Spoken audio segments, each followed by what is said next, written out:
호국 보훈의 달을 맞아서 네, 이런 이야기를 준비해봤습니다. 네. 승군이라고 하면 위기에 빠진 나라를 구하기 위해 스님들께서 조직을 한 군대를 말하죠. 이 각각의 스님을 승병이라고 하고요.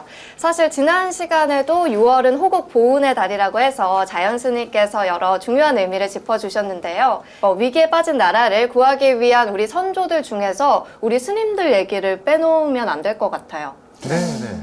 근데 사실 이 승군에 대한 부분들이 제대로 잘 조명이 안 됐었어요. 그래서 일반적으로 사실 의병이라든지 안 그러면 뭐 저 임진왜란 이런 뭐 이순신 장군 뭐 이런 분들은 많이 조명이 됐는데 승군들이 조명이 잘 안 됐었고, 그리고 이 승군이 어떻게 생각하면 사실 간단한 문제 같은데 사실은 약간 이율배반적인 속성들이 있어서 이걸 어떻게 판단하느냐라고 하는 부분이 그 안에 존재해요. 그러니까는 살생을 금한다고 하는 기본적인 틀을 가지고 있는 승려, 종교인, 그 다음에 그 사람이 국가를 위해서 사람을 죽여야 되는 상황, 그렇죠. 그런 문제. 그리고 이거는 지금 현재에도 존재하는 문제라고 저는 생각을 해요. 이 문제의 연장선 중에서 뭐가 있냐면, 우리가 이제 4대 의무 해가지고 국방의 의무라는 게 있잖아요. 그런데 최근 들어서는 이제, 뭐라 할까, 양심적 병역을 거부하는 사람들에 대해서 예외적 판단들을 해주고 있죠. 그 전에는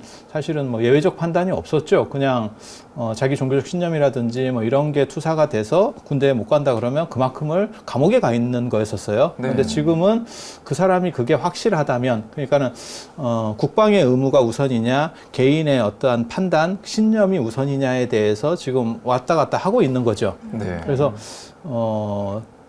변화되는 세상, 그러니까 무엇이 옳다라는 걸 얘기하는 건 아니고요. 지금 가치관이 변화하고 있다라고 하는 것은 얘기를 하고 있고, 그 대부분이 거기서도 종교적 신념하고 관련이 돼요. 그런데 종교적 신념을 통해서 누구는 군대에 안 가는데 누구는 굳이 안 나서도 되는 상황에서 국가가 위험하니까 자발적으로 나서는 거예요. 전쟁에 자발적으로 나선다는 거는 굉장히 어려운 일입니다. 그건 누구도 아니면, 왜냐하면 이게 죽음의 직면에서 모든 생명체들이 부처님께서도 그런 말씀하시거든요. 모든 생명 있는 것들은 죽음을 두려워한다. 그렇기 때문에 폭력이라고 하는 것은 정당할 수가 없다라고 말씀을 하시는데, 네. 다른 사람들이 물론 힘들고 전쟁 상황에서 죽어가고 있다고 해서 나설 수 있느냐라고 하는 건 전혀 다른 논리적 충의가 다른 문제예요. 네. 그런데 그 부분에 대해서 나서고 있는 거죠. 그리고 굉장히 재밌는 거는 이제 사람들이 간과하는 문제 중에 하나가 뭐냐면, 그때 책임져야 될 사람들은 안 나섰어요, 사실. 맞아요. 그러니까 책임져야 될 사람들이 누구냐면 그 당시 유생하고 지배층들이에요. 그 사람들은 도망갔어요. 네. 그래서 부산에서 이제 왜구들이 들어와서 한양까지 들어오는데 20일 걸린 거고, 그 20일은 지금같이 길이 없을 때면 그거는 그냥 하이패스로 오는 거거든요. 그런데 그때 지배층들이 뭘 했느냐? 결국 먼저 오기도 전에 먼저 도망가는 것밖에 그 사람들이 한 일이 없어요. 그리고 전쟁은 누가 했느냐? 의병하고 승군이에요. 전혀 엉뚱한 사람들. 그러니까 의병도 사실은 일반 평민들을 중심으로 하는 사람들이었고, 그러니까는 뭐 사회를 책임져야 되거나, 그러니까 노블리스 오블리주라는 개념은 아예 없는 거죠. 그게 조선의 어떤 특징 중에 하나고 우리나라의 특징이기도 해요. 이게 이때만 벌어졌었던 일이 아니고, 그러니까는 선조는 의주까지 도망가서 그러니까 국경까지 간 거예요. 그리고 국경을 넘어서면 나라가 망하는 겁니다. 네. 예전에는 왕조국가에서는 왕이 국가로부터 이탈했다라고 하는 것은 나라가 망하는 거예요. 근데 눈치 딱 보고 있어서 위험하면 바로 넘어가겠다, 명나라로 넘어가겠다라고 하는 굉장히 비열한 행동을 한 거고, 그런 상황에서 이제 의병하고 승병 이런 사람들이 이제 움직이는 바람에 내려오는 거거든요. 네. 안 넘어가고. 그래서 조선이라는 나라는 유지됐는데, 문제는 이들의 행동 방식이 너무 좀 그렇죠. 그런데 결국 이 환란이 끝나고 나서 어떤 일이 벌어지냐면, 이 사람들이 다시 와서 그냥 왕을 하고 다시 기득권자예요. 그리고 그 당시에 대부분의 의병장들은 나중에 죽게 됩니다. 전투 중에 죽는 아니, 것이 전투 죽는 게 아니고 이제 선조랑 이 사람들에 의해서 죽임을 당하는 거죠. 그래서 그런 얘기 못 들어보셨어요? 이순신이 만약에 살아있었으면 아마 선조한테 죽었을 거다.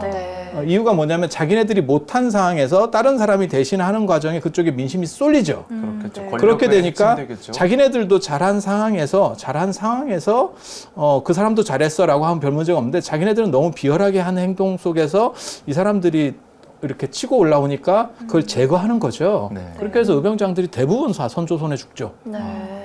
아니, 그리고- 이순신 장군님 딱 그전에는 가문을 당했다가 또 중간에 나와서 가서 전쟁을 하는 거고 거기서도 근데 그때 돌아가신 게 차라리 다행이다라고 주장하는 네, 경우도 네. 있어요. 네. 그래서 그런 정도까지 되는 상황이고, 그 다음에 승려들도 사실 그때는 지식인 계층, 그러니까 문자를 알고 있었지만 제대로 대우받는 상황이 아니었거든요. 그런데 네. 나서고 난 뒤에 결국은 어떻게 됐냐면, 쟤네들은 너무 위험하다. 쟤네들이 반란이나 이런 것들을 일으켰을 때 우리가 감당할 수 있을까라는 생각을 해서 더 억압을 하기 시작하는 네. 거예요. 그래서 사람이 힘을 못 쓰게 계속 조직적으로. 그래서 굉장히 재밌는 게, 공신이라고 하는 사람들은 대부분 선조를 호송하면서 피난 간 사람들이 공신이 되고, 네. 힘들게 했던 사람들은 대부분 다 몰락하죠. 완전히 거꾸로. 반대로 된 거네요. 그러게요. 그게 굉장히 비극적인 거예요. 그래서 만약에 조선이라는 나라에 시민의식이 존재했다면 사실은 그 정도 문제가 있었으면 나라를 뒤집어야 돼요. 네.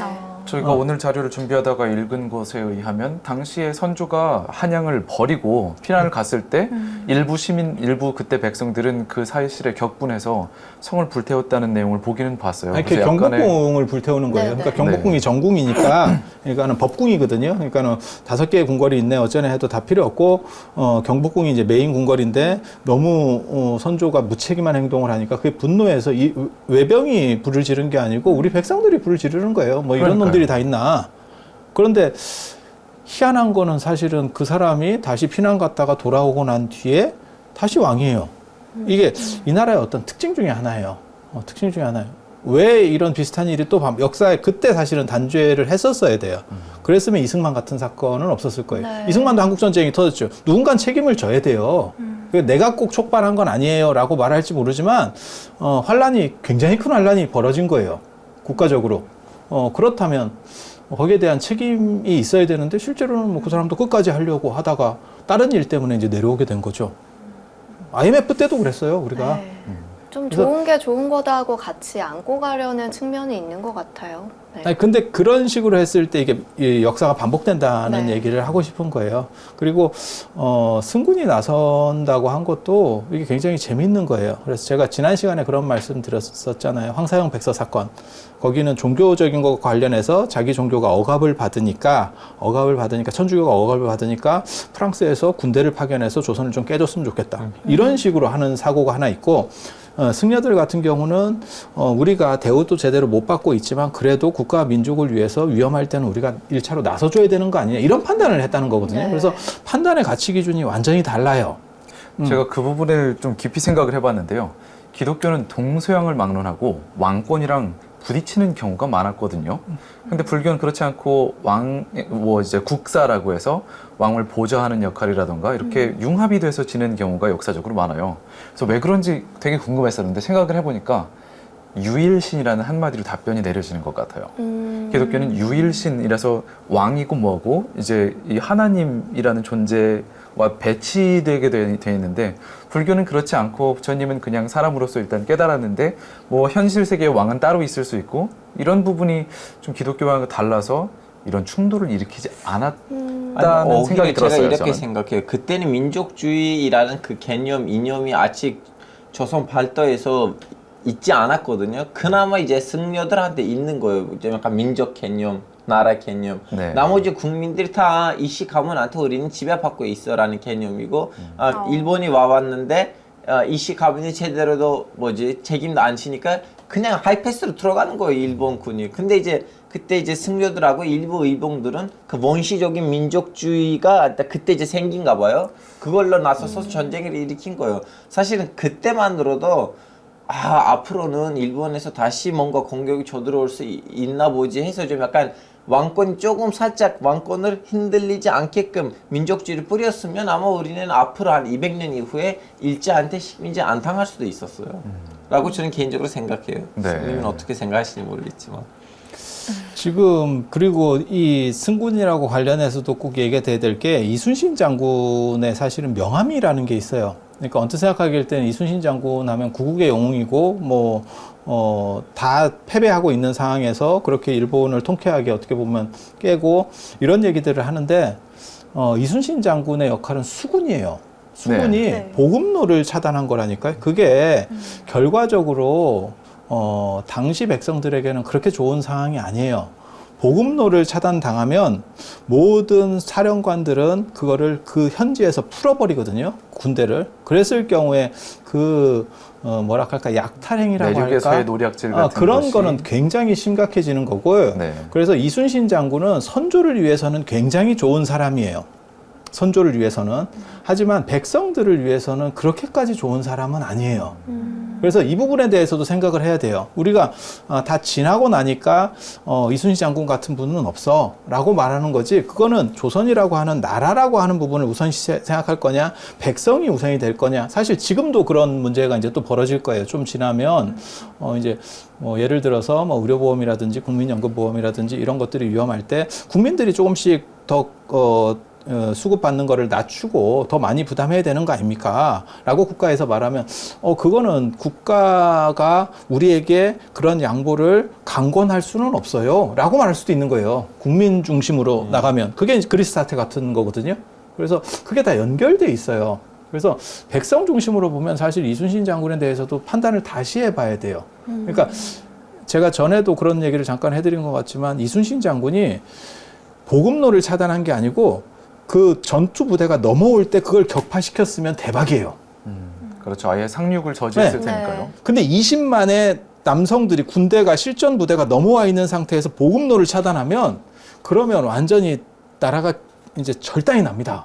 하지만 전쟁을 종식시키기 위해서는 일단은 보급로를 차단하는 것이 우선이었지 않겠어요? 그러니까 선조한테는 그게 굉장히 좋은 일이었는데 백성들은 훨씬 힘들어진 거예요. 그래서 제가 뭐라고 흔히 얘기하냐면, 이순신 장군하고 서해 유성룡이 제일 잘한 게 뭐냐면 자기 변명식에 글을 남겼다는 거예요. 자기 진술을 남겼다는 거예요. 그리고 승군이 잘못한 거는 뭐냐면 자기 진술. 글을 안 남겼어. 그래서 자기 역할이 축소되는 거예요. 네. 그러니까 증명할 유성룡 수가 같은 없으니까. 사람은 사실은 어떻게 보면 비겁자의 대명사인 거예요. 그런데 자기가 징비록이라는 글을 가지고 자기 입장에서 진술하는 거를 쭉 써놓으니까 우리가 그걸 읽고 있으면 거기에 동조돼요. 네, 아, 이 네. 사람은 이렇게밖에 할 수가 없었네. 감정이입이 되죠. 네. 누구라도 이렇게밖에 할 수 없겠는데? 라는 생각밖에 할 수가 없어요. 근데 그게 사실은 왜 썼겠느냐를 한 번 더 생각해 봐요. 그게 변명이에요. 이게 역사에서 원래 유생들이 그 역사적인 부분들을 많이 배우거든요. 그래서 역사에 잘못 걸리면 두고두고 욕을 먹는다는 걸 알기 때문에 내가 내 방식의 어떤 방어 체계를 만들어야 된다라는 생각이 있었을 거예요. 이순신 장군에게는 그런 생각은 없었을 거예요. 그냥 군사 일지 기록하듯이 아마 네. 그런 식 개념이었을 거고, 네. 유성룡은 그 생각이 있었을 거예요. 그게 유생과 어떻게 보면 무사의 어떤 차이라고 볼 수 있을 거예요. 네. 그리고 승군들 같은 경우는 사실은 국가와 민족이라고 하는 부분을 어떻게 보면 왕보다 더 우선시해서 봤다라고 하는 아주 재밌는 생각이 있는 거예요. 네. 왜냐하면 그 왕조국가에서는 사실 좀 어렵거든요. 네. 그래서 민중이 아프다라고 하는 거에 대해서 내가 종교적 신념보다도 저 사람이 아픈 것에 대해서 더 우선시한다라고 하는 개념이 존재하는 거예요. 네. 이거는 종교 전통에서는 굉장히 특이해요. 아까 그 유한하 선생님 말씀하시는 것처럼 신중심적인 종교고, 그 다음에 죽은 뒤에 천국에 간다라고 하는 정확한 이런 식의 구조가 있다면 이 세상에 대해서, 이 세상이 조금 앞뒤가 바뀌어도 아무 문제가 없어요. 그렇게 생각할 수 있어요. 근데 불교는 사실 사후세계보다 이 현실에서 어떻게 좀 더 행복하게 할 것이냐, 이 부분을 정리를 해야 된다라는 생각이 있거든요. 네. 그렇다 보니까 이렇게 호국이라고 하는 개념이 나타날 수 있는 거고, 이건 종교 전 역사를 통틀어서도 자발적 호국이라고 하는 거는 굉장히 특이한 구조예요. 그런데 네. 이 부분에 대해서 너무 평가 자체가 좀 낮게 네. 지금 이루어지고 그러면 있는 거예요. 딱 이 맥락에서 제가 던지고 싶은 거는 뭐냐면, 원래 불교에서는 생명이 있는 것을 건들리지 않아야 된다. 그래서 이제 너무나 종교심이 너무나 올라간 스님들은 먹이까지 안 죽이는 것도 네. 있긴 하는데, 이분들이 그때 그 승군들이 불교에서 뭔가를 가지고 자기네 이 전쟁 활동을 정당화해야 되는데, 그것이 동조하는 그 자체가 뭐였어요? 그게 이제 민족? 판단이 어려운 부분이거든요. 네. 근데 불교 전통에는 어떤 게 있냐면은 상황에 따라서라고 하는 게 있어요. 그러니까는 종교적 신념보다도 현실 상황에서 다른 사람들을 위해서라고 하는 그런 개념이 존재해요. 그러니까 그러니까 유신론적 종교하고는 약간 달리 이게 도덕적 의무라고 하는 부분이에요. 그러니까 유신론적 종교는 뭐냐면 신에게 보상을 받는다라고 하는 거예요. 내가 그렇게 솔선수범하고 신을 위해서 무엇인가를 했을 때 그 보상이 존재할 거야라고 하는 건데 이 부분에서는 사실 그렇게 행동하는 것이 너가 훨씬 더 도덕적이야라고 하는 부분이 존재하는 거예요. 그렇게 해서 네가 바르게 되면 그리고 생명이라고 하는 것을 해치지 않는 것이 옳은 거지만 사실 모든 생명을 해치지 않고 살 수는 없어요. 그래서 선택적인 부분이 있는 거거든요. 그리고 되게 재밌는 거는 그 당시 임진왜란 때 일본 승려들도 전쟁에 참석을 했어요. 네. 전쟁에 참석을 했어요. 근데 그 임진왜란은? 사람들은 뭘로 참석했냐면 책사로 참석을 했어요. 그러니까 제갈량이나 이런 아. 원래 종교인들이 그런 식으로 전쟁에 참석을 합니다. 지식인층이니까요. 네. 네. 그래서 작전 같은 거 판단해주고 딱 그래서 맨 처음에 승군이 움직이기 전에는 사찰은 안 건드렸어요.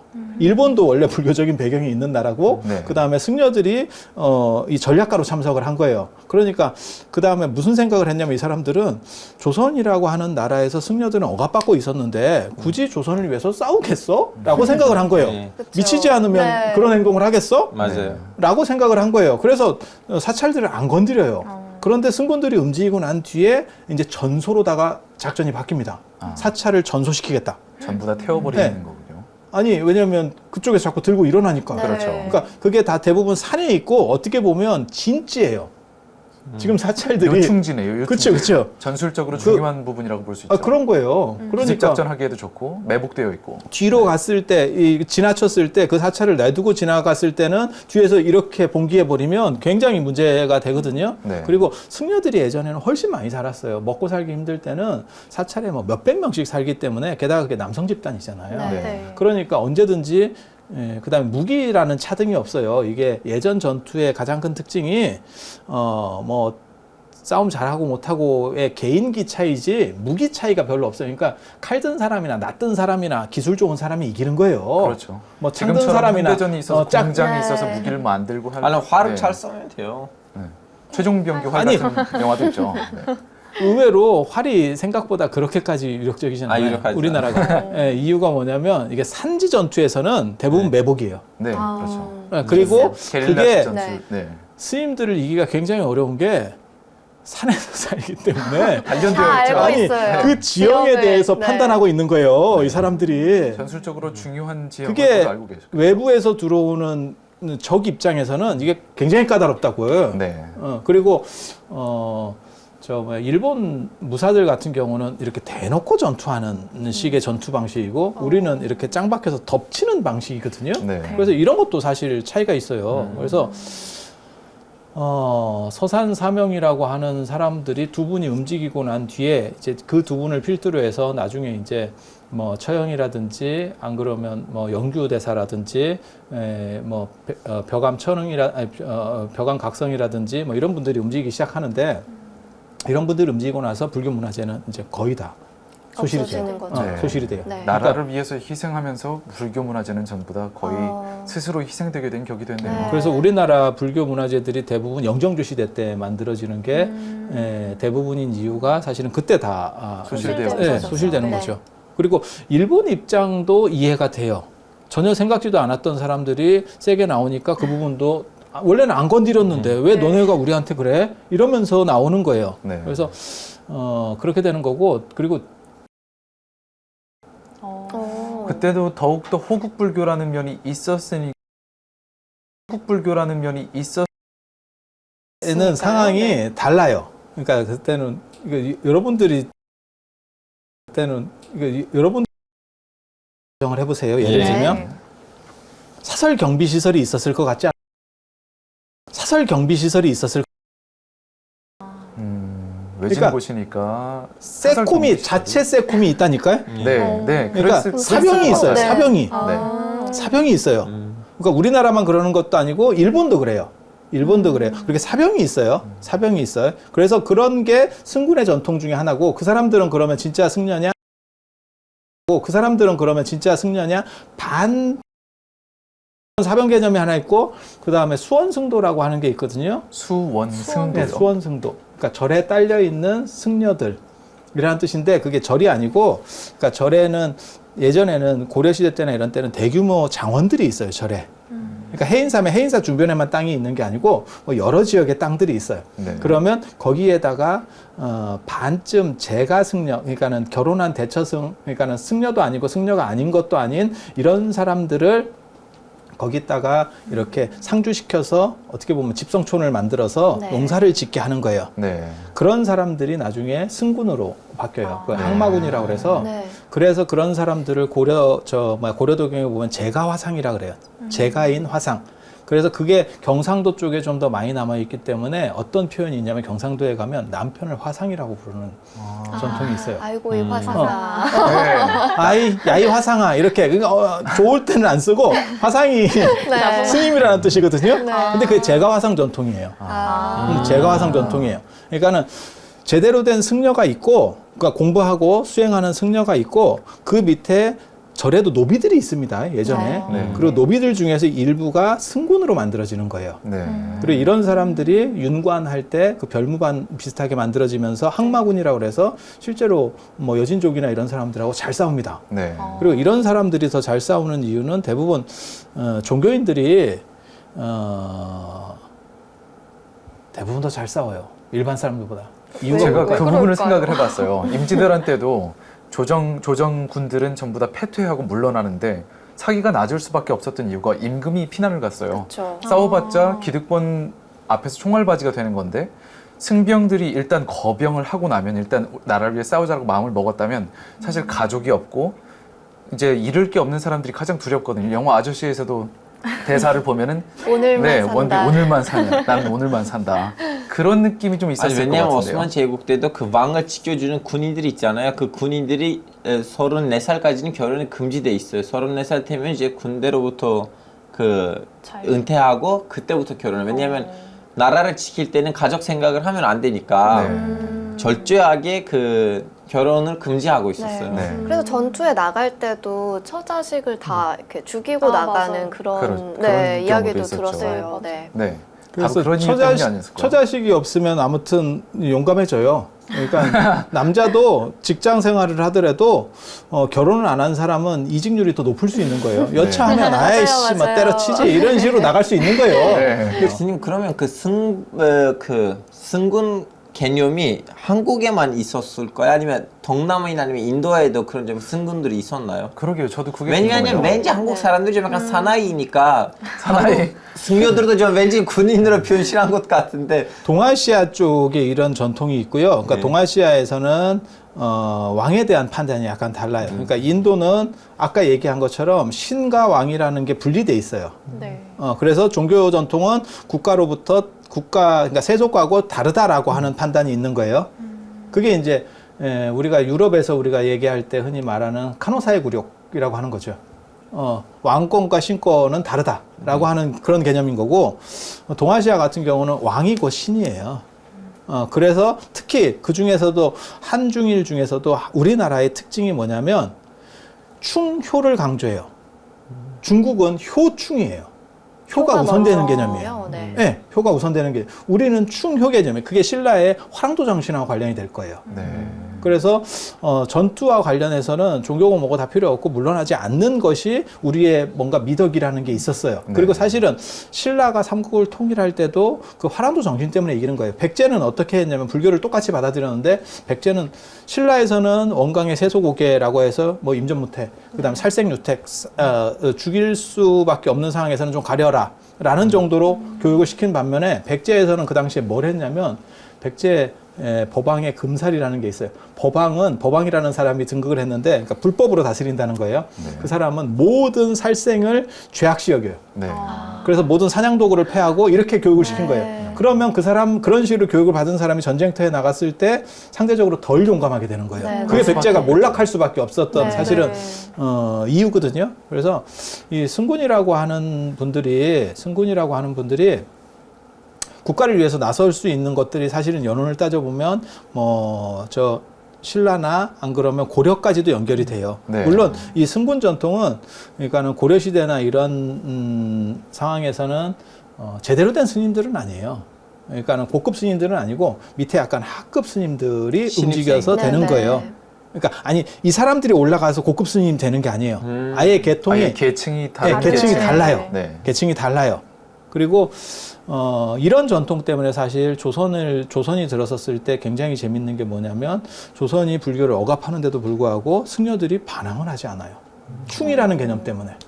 그래서 이 승군 전통이라고 하는 이 충, 그 다음에 국가와 민족을 위한다고 하는 전통은 사실은 굉장히 뿌리 깊고, 그 다음에 조선이라고 하는 나라가 들어섰을 때 왜 승려들이 반란을 일으키지 않았는가에 대한 것까지도 실마리를 제공해줘요. 풀 수 있는 실마리를. 그래서 굉장히 재밌는 전통이고, 또 이게 임진왜란과 관련해서 꼭 얘기해야 될 것 중에 하나가 뭐가 있냐면, 그러니까 충과 효가 충돌했을 때의 사건이거든요.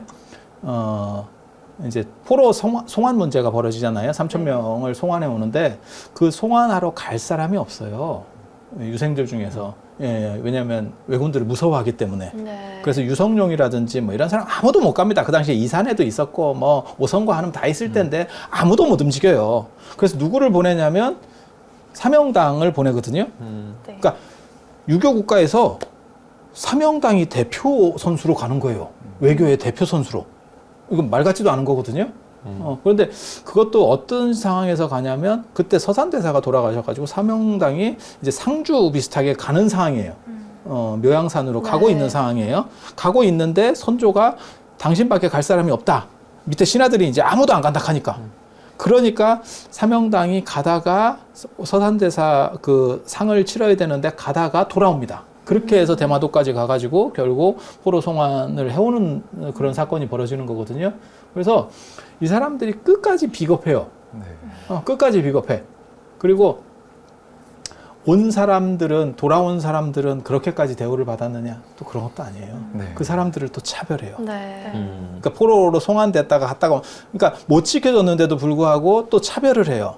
그래서 아예 나중에는 안 오는 사람들도 있었어요. 난 그냥 너네랑 살고 싶지 않아. 그러니까 만정이 떨어지는 거죠. 네. 참 안타까운 그래서- 역사의 한 페이지인데요.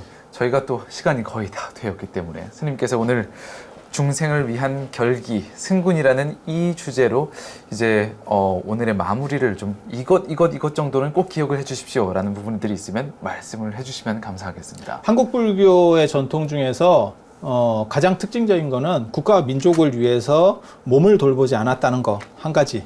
예, 그거는 다른 종교 전통에서는 없어요. 네. 이렇게까지 두드러지는 전통은 없어. 그러니까 다른 종교 전통은 내가 사후 세계의 뭐 천국이라든지 이런 데랑 관련됐을 때 그런 행동을 하지, 그런 보상이 없는 상황에서 국가와 민족을 위할 수 있는 종교 전통이 과연 몇 개나 있느냐라고 보면 이건 굉장히 특이하다는 거 한 가지. 그리고 불교 승려들은 그렇게 나서고 난 뒤에 결국 어떤 대우를 받았냐면 굉장히 더 안 좋은 대우들을 받았어요. 그런데도 불구하고 그것에 대해서 큰 문제 제기는 하지 않았어요. 그런데 민중이 그걸 심판해줘요. 그래서 민중들이 유생들에게서 돌아서고 사찰들에 많이 오게 됨으로 인해서 그때 사찰의 신도가 너무 많아서 그걸 다 처리할 수 없는 상황이 벌어지고, 그 다음에 그래서 그때 영정육 시대 때 다 불사를 하고 뭐 괴부를 걸고 마당까지 법회를 할 정도의 상황들이 연출되는 거예요. 그래서 민중을 위해서 나선 사람들을 민중은 알아준다라고 하는 거. 그리고 그게 현대 사회에서도 불교가 사회를 위해서 무엇을 할 수 있느냐에 대한 판단하고도 이게 연결이 되는 거예요. 그리고 마지막으로 말씀드리고 싶은 거는 좀 더 정당하게 이러한 내용들이 알려질 수 있는 채널들이 좀 더 많았으면 좋겠다라고 하는 부분을 강조하고 싶습니다. 이상입니다. 들이 하는 말씀 중에 이런 말씀 있잖아요. 옛날에는 참 먹을 게 없어서 이렇게 힘들었는데 요즘에는 참 먹을 게 풍족해서 문제다. 네. 이런 말씀도 하시는데 실제로 비만, 성인병, 음식물 쓰레기 등등 각종 문제들이 나타나고 있다고 해요. 네. 그러니까 아까 먹방도 말씀하셨는데 먹을 것이 넘쳐나고 또 먹방인 요즘에 우리가 무엇을 어떻게 먹고 살아야 할지 부처님의 가르침을 통해서 지혜를 구해보는 것도 좋을 것 같아요. 네. 이런 식으로 하면 왠지 스님한테 시키고 말씀 얘기하세요 뭐 이런 식이요. 아니 그게 아니고 너무 어려워지는 것 같은데요. 네. 청산유수의 네. 사실은 거창한가요? 저 걸식이라고 하는 게 이제 응량기, 바루를 응량기라고 하거든요. 네. 그래서 양에 응량기요? 맞춰서 자기가 먹을 만큼만 딱 먹고 그리고 전에 제가 그런 얘기 잠깐 해드린 것 같은데 인도에서는 음식을 배불리 먹는 게 아니고 스님이라도 음식을 버릴 수 있었어요. 버려도 되나요? 탁발하고 제가 예전에 사실은 신문에 그런 식으로 글 썼다가 바로 잘린 적이 한 번 있었는데 어디였어요? 무슨 언론사요?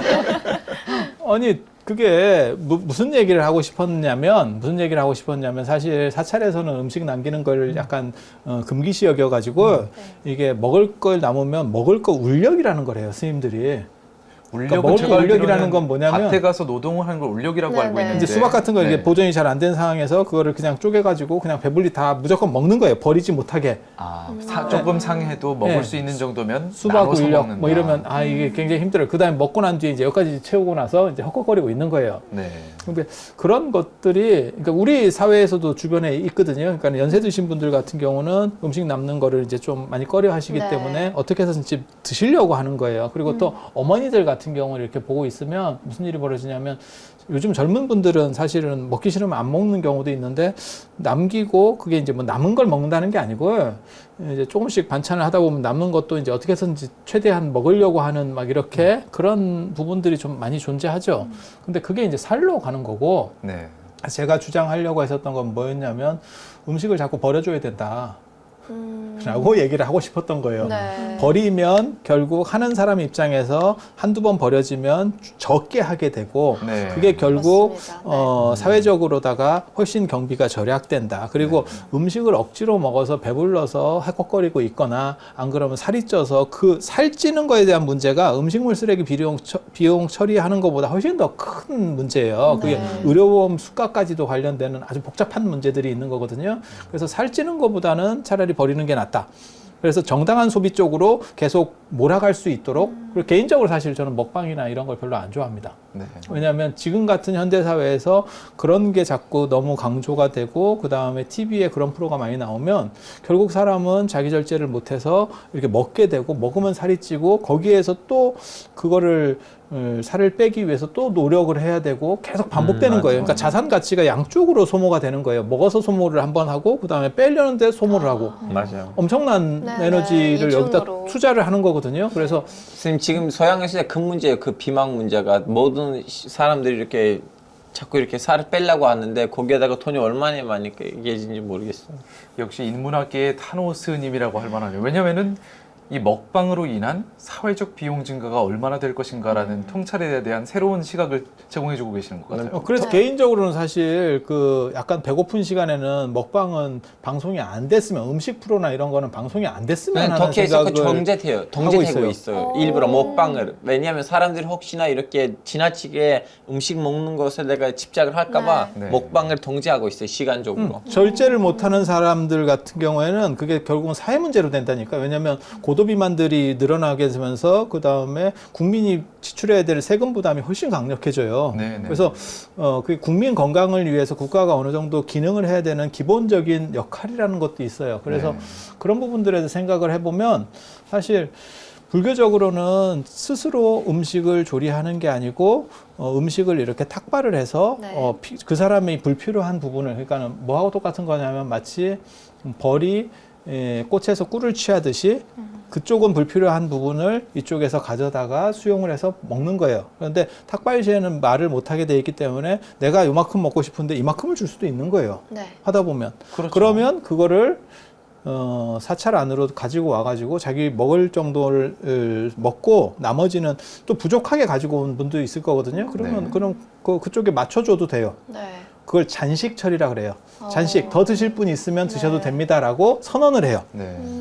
그런데도 다 이제 아무 문제가 없어. 네. 그러면 이 음식은 버립니다. 근데 인도는. 사찰에서 바루공양을 할 때는 다 다 깨끗이 남기지 않고 드시지 않나요? 그래서 그런 부분에 대해서 제가 이제 강력하게 비판을 하면서 나오는 거거든요.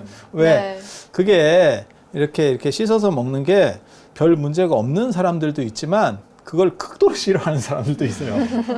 이게 게다가 도대체 뭐 하는 거래? 이렇게. 네. 저희가 좀 짚고 넘어가야 될 부분이 시대적 차이도 있지 않나요? 왜냐하면은 걸식을 했던 건 부처님 당시에 초기 인도에서 보이던 풍경이고 바루공양을 하는 건 제가 알기로는 몇천 년에 걸쳐서 중국을 거쳐서 오고 그때 바로 공양이 시작된 걸로 알고 있는데. 네. 아니, 그러니까 인도 같은 경우에는 걸식이라고 하는 문화를 통해서 그 다음에 더 이상 필요가 없으면 그것을 억지로 먹어서 문제를 일으키는 것보다는 버리는 게 낫다라고 생각하는 거예요. 그거는 인도가 풍족해서 그래요. 아열대 기후 때문에 이모작 삼모작이 가능해서 먹을 게 너무 많기 때문에 먹을 거에 대한 숭배 의식이 없어요. 네. 근데 우리는 동아시아는 약간 추운 기후 때에 속하기 때문에 누군가는 굶주리고 있는 거예요. 네. 그러다 보니까 굶주리는 사람이 있는데 먹을 거를 버린다는 거는 죄악이라고 생각하는 거예요. 그래서 네.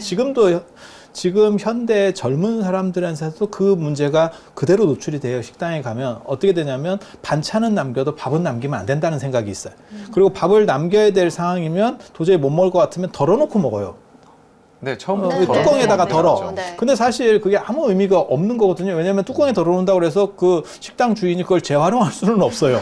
그러네요. 어차피 하는 그냥 버리는 식당들도 거예요. 있지만. 그러니까 그냥 남기는 거나 그렇게 덜어 먹는 거나 결과는 똑같아요. 사실은. 네, 그러네요. 그걸 재활용하진 않잖아요. 그래서 차라리 계속해서 사람들이 남겨주면 밥의 양이 줄어요. 사실 조선시대보다 지금 현재 우리가 항공기라고 하는 부분이 굉장히 많이 줄었거든요. 그래서 더 네. 줄이면 돼요. 더 줄이면 돼요. 그러니까 억지로 더 먹을 필요는 없어요.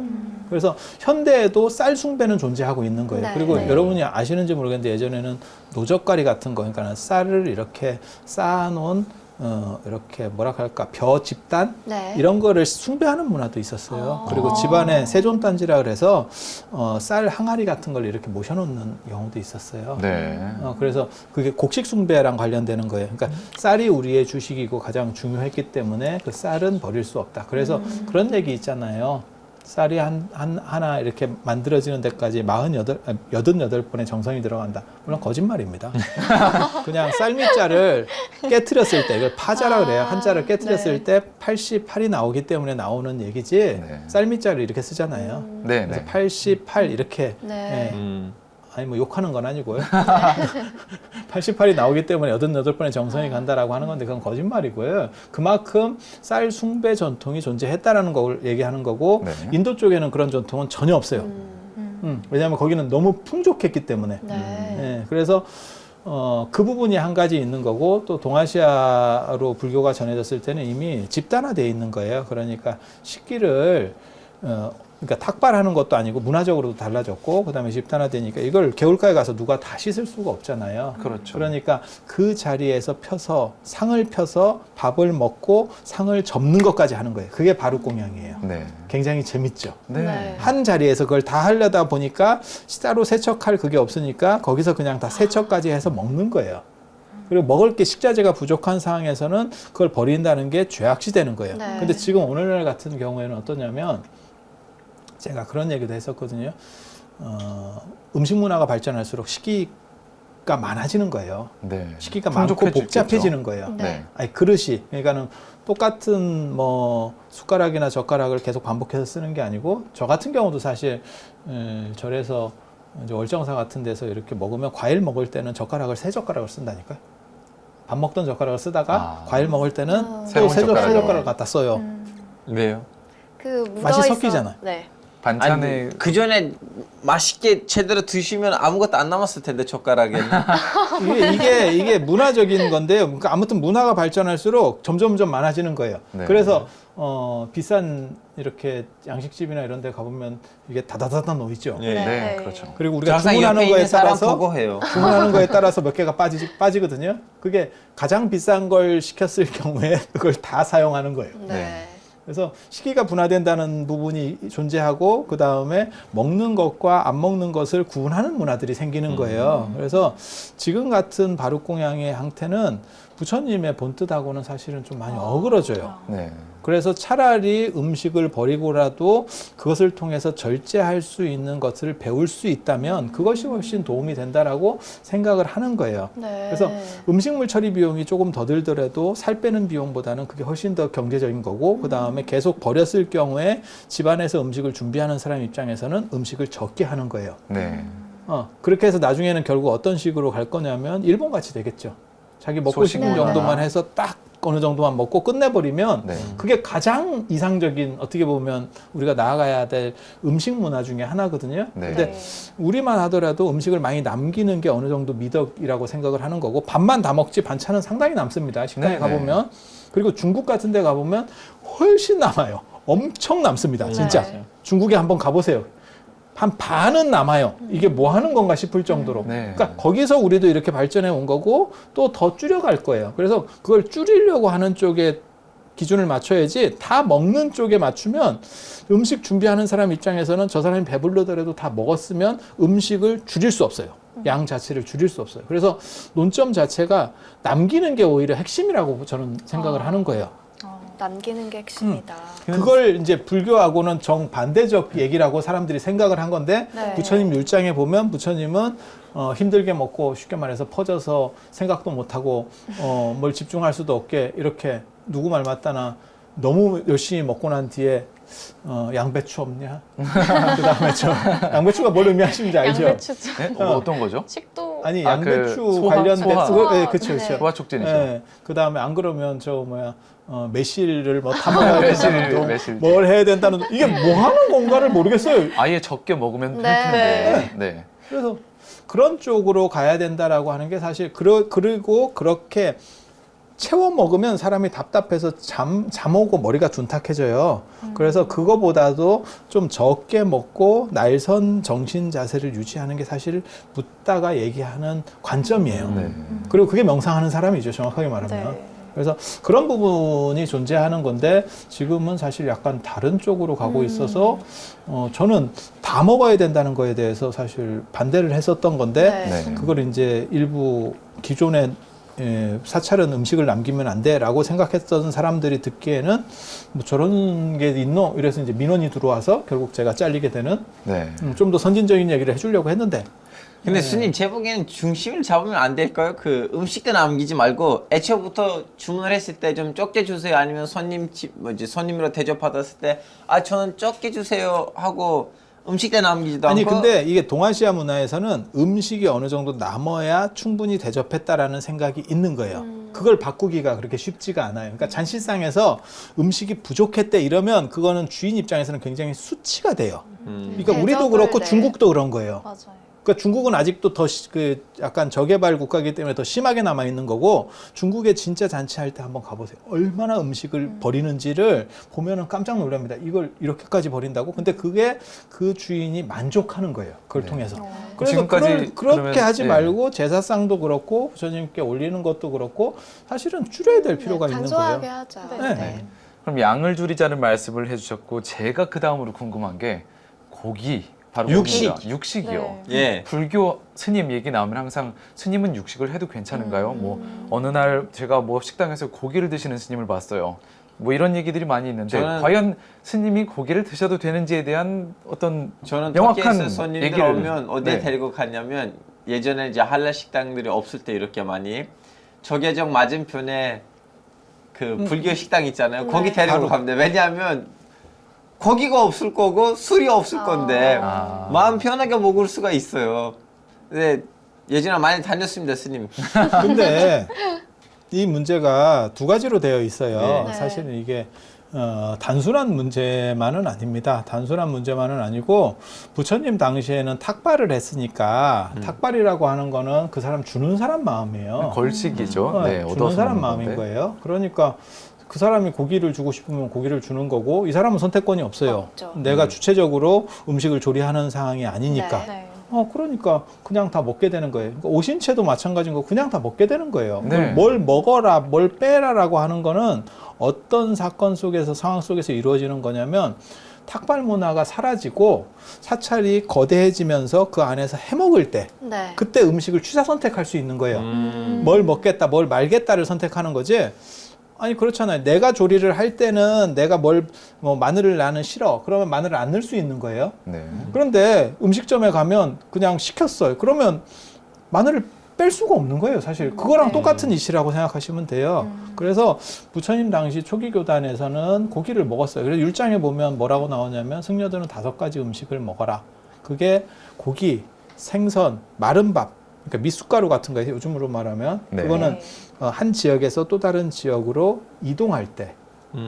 가지고 가면. 이동할 때, 그러니까는 말려서 그냥 이렇게 물에 이제 좀 개 먹는 그런 방식.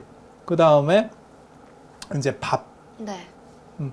이런 것들을 먹는 거예요. 이런 것들을 먹는 거예요. 그래서 고기가 그냥 상시적으로 나오는 거고, 그래서 네. 실제로 그런 전통을 따른다라고 얘기하는 남방불교 쪽에서는, 부파불교에서는 계속 고기를 먹었던 거예요. 네. 그게 부파불교가 이꼬르 소승불교거든요. 대승에서 말하는. 그래서 그런 전통으로 지금 내려가고 있는 거고, 네. 그것을 문제시 삼지 않아요.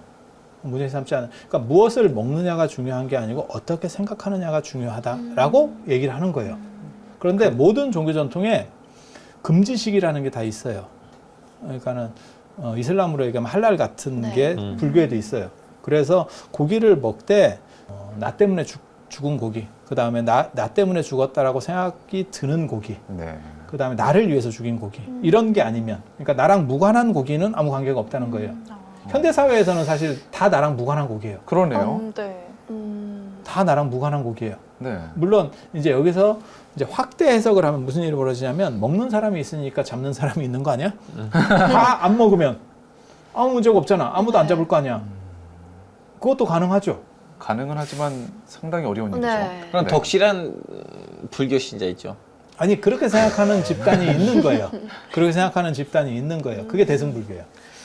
그러니까 부파불교는 눈앞에 있는 사항을 중심으로 판단을 하는 거고, 대승불교는 그 연결 관계까지 판단하는 거예요. 제가 궁금한 게, 항상 어떤 분들이 그래서 그럼 불교는 고기를 먹어 안 먹어 이렇게 여쭤본다면 네. 그러면 대답이 항상 부처님께서 계시던 초기불교에서는 먹었었는데 아니, 지금 이렇게 다른 답은 전통으로 있어요. 된 답은 있어요. 답이 먹어요. 뭐죠? 한마디로 한다면은 답은 동아시아 불교는 대승불교권이니까 먹으면 안 돼요. 동아시아가 소승불교가 아니기 때문에 먹으면 안 돼요. 원래는. 네. 먹으면 안 되는 거예요. 그리고 인도에서도 그 얘기가 있어요. 현장의 대당서역기나 이런 데 보면 고기 문제가 나와요. 고기 문제가 나오고 뭐라고 나와 있냐면, 대승과 소승의 승려들이 한 절에 살고 있다. 그런데 어떻게 대승과 소승을 구분하느냐? 똑같은 행동들을 하면서 똑같이 스타일이 똑같은 거예요. 똑같이 네. 밀고, 누구는 스포츠로 밀고 누구는 뭐 빡빡으로 밀고가 아니고 네. 다 똑같은 형태를 하고 있으니까 구분을 못 하는 거예요. 그런데 고기를 먹느냐 안 먹느냐로 구분한다 라는 걸 해요. 그리고 현장이 나중에 이제 많이 이렇게 유명세를 타면서 임금이 초청을 해가지고 고기를 주니까 저는 대승이라서 안 먹습니다 라는 얘기를 해요. 네. 그리고 대승에서 왜 이 생각이 바뀌는지에 대한 부분도 실하냐 아니냐를 떠나서 대승불교의 특징은 고기를 안 먹는 거라는 게 한 가지, 네. 그리고 부파불교에서는 먹었다는 거 한 가지, 그리고 대승불교 안에서도 상황에 따라서, 그러니까 그 집단의 유지하고 그 다음에 깨달음이 목적인 거지 형식이 목적은 아니에요. 그래서 어떤 방법을 쓰는 것이 더 타당하냐에 따라서 맞춰가는 거지 정해진 건 아니라는 거. 그 정도 생각하시면 돼요. 네. 상황에 따라 달라진다는 거네요. 네. 네. 근데 스님, 저는 궁금한 게, 불교에서는 오신채를 금한다고 아까도 말씀을 해주셨잖아요. 그런데 왜 금하는지 그 이유가 궁금해요. 마늘이나 파, 또 한국에서는 양파까지 금하고 있다고 하는데, 그걸 먹으면 뭐 수행에 좀 방해가 되나요? 냄새 나니까. 냄새 나서? 어떤 이유가 있을까요? 그게 아까도 얘기했지만 걸식 상황에서는 그걸 금할 수가 없어요. 그게 조미료로 일종의 양념으로 들어가는 건데 네. 마늘을 뺄 수 없잖아요. 내가 음식점에 가서 예를 들어서 뭘 음식을 시켰는데 내가 순두부를 시켰어. 마늘을 어떻게 빼요? 그거를 여기서 갈려서 그 안에 존재하고 있는 건데 네. 그걸 뺄 수가 없잖아요. 그래서 그런 얘기는 아니고, 이게 사람들이 그걸 뭐라고 자꾸 얘기를 하는 거냐면, 그러니까는 오신채를 먹지 말라. 오신채가 파, 마늘, 뭐 달래, 네. 흥거 뭐 이런 것들이거든요. 근데 흥거는 우리나라에는 없는 거고, 파, 마늘, 부추, 그 다음에 달래 이런 것들인데, 이런 게 인도 거하고 약간 달라요. 그리고 이게 선택 사양이었다는 걸 알 수 있는 거예요. 그러니까 선택하니까 뺄 수 있는 거지. 네. 그래서 사람들은, 그러니까 능엄경 8권에 보면 뭔 얘기가 나오냐면, 이런 매운 음식을 먹으면 성욕이 강화된대. 근데 거짓말 같아요. 그건 중국에서 만들어진 이야기고, 그건 거짓말 같고, 인도나 터키에도 있는지 잘 모르겠는데, 뭐가 있냐면 음식을 먹고 나서 그 더운 지역 문화에서 나오는 거예요. 향신료 씹는 문화가 있어요. 향신료를 씹어. 네네. 그러니까 우리식으로 인도 향신료가 우리나라까지 들어와서 조선시대 때 일반화된 게 하나 있어요. 편강이라는 거예요. 생강이 이렇게 절여가지고 설탕에 절여가지고 이렇게 씹는 문화 있잖아요. 그런 식으로 이렇게 씹는 카네이션 씨앗을 이렇게 입에서 뭐라고 해야 되나 사탕처럼 해요.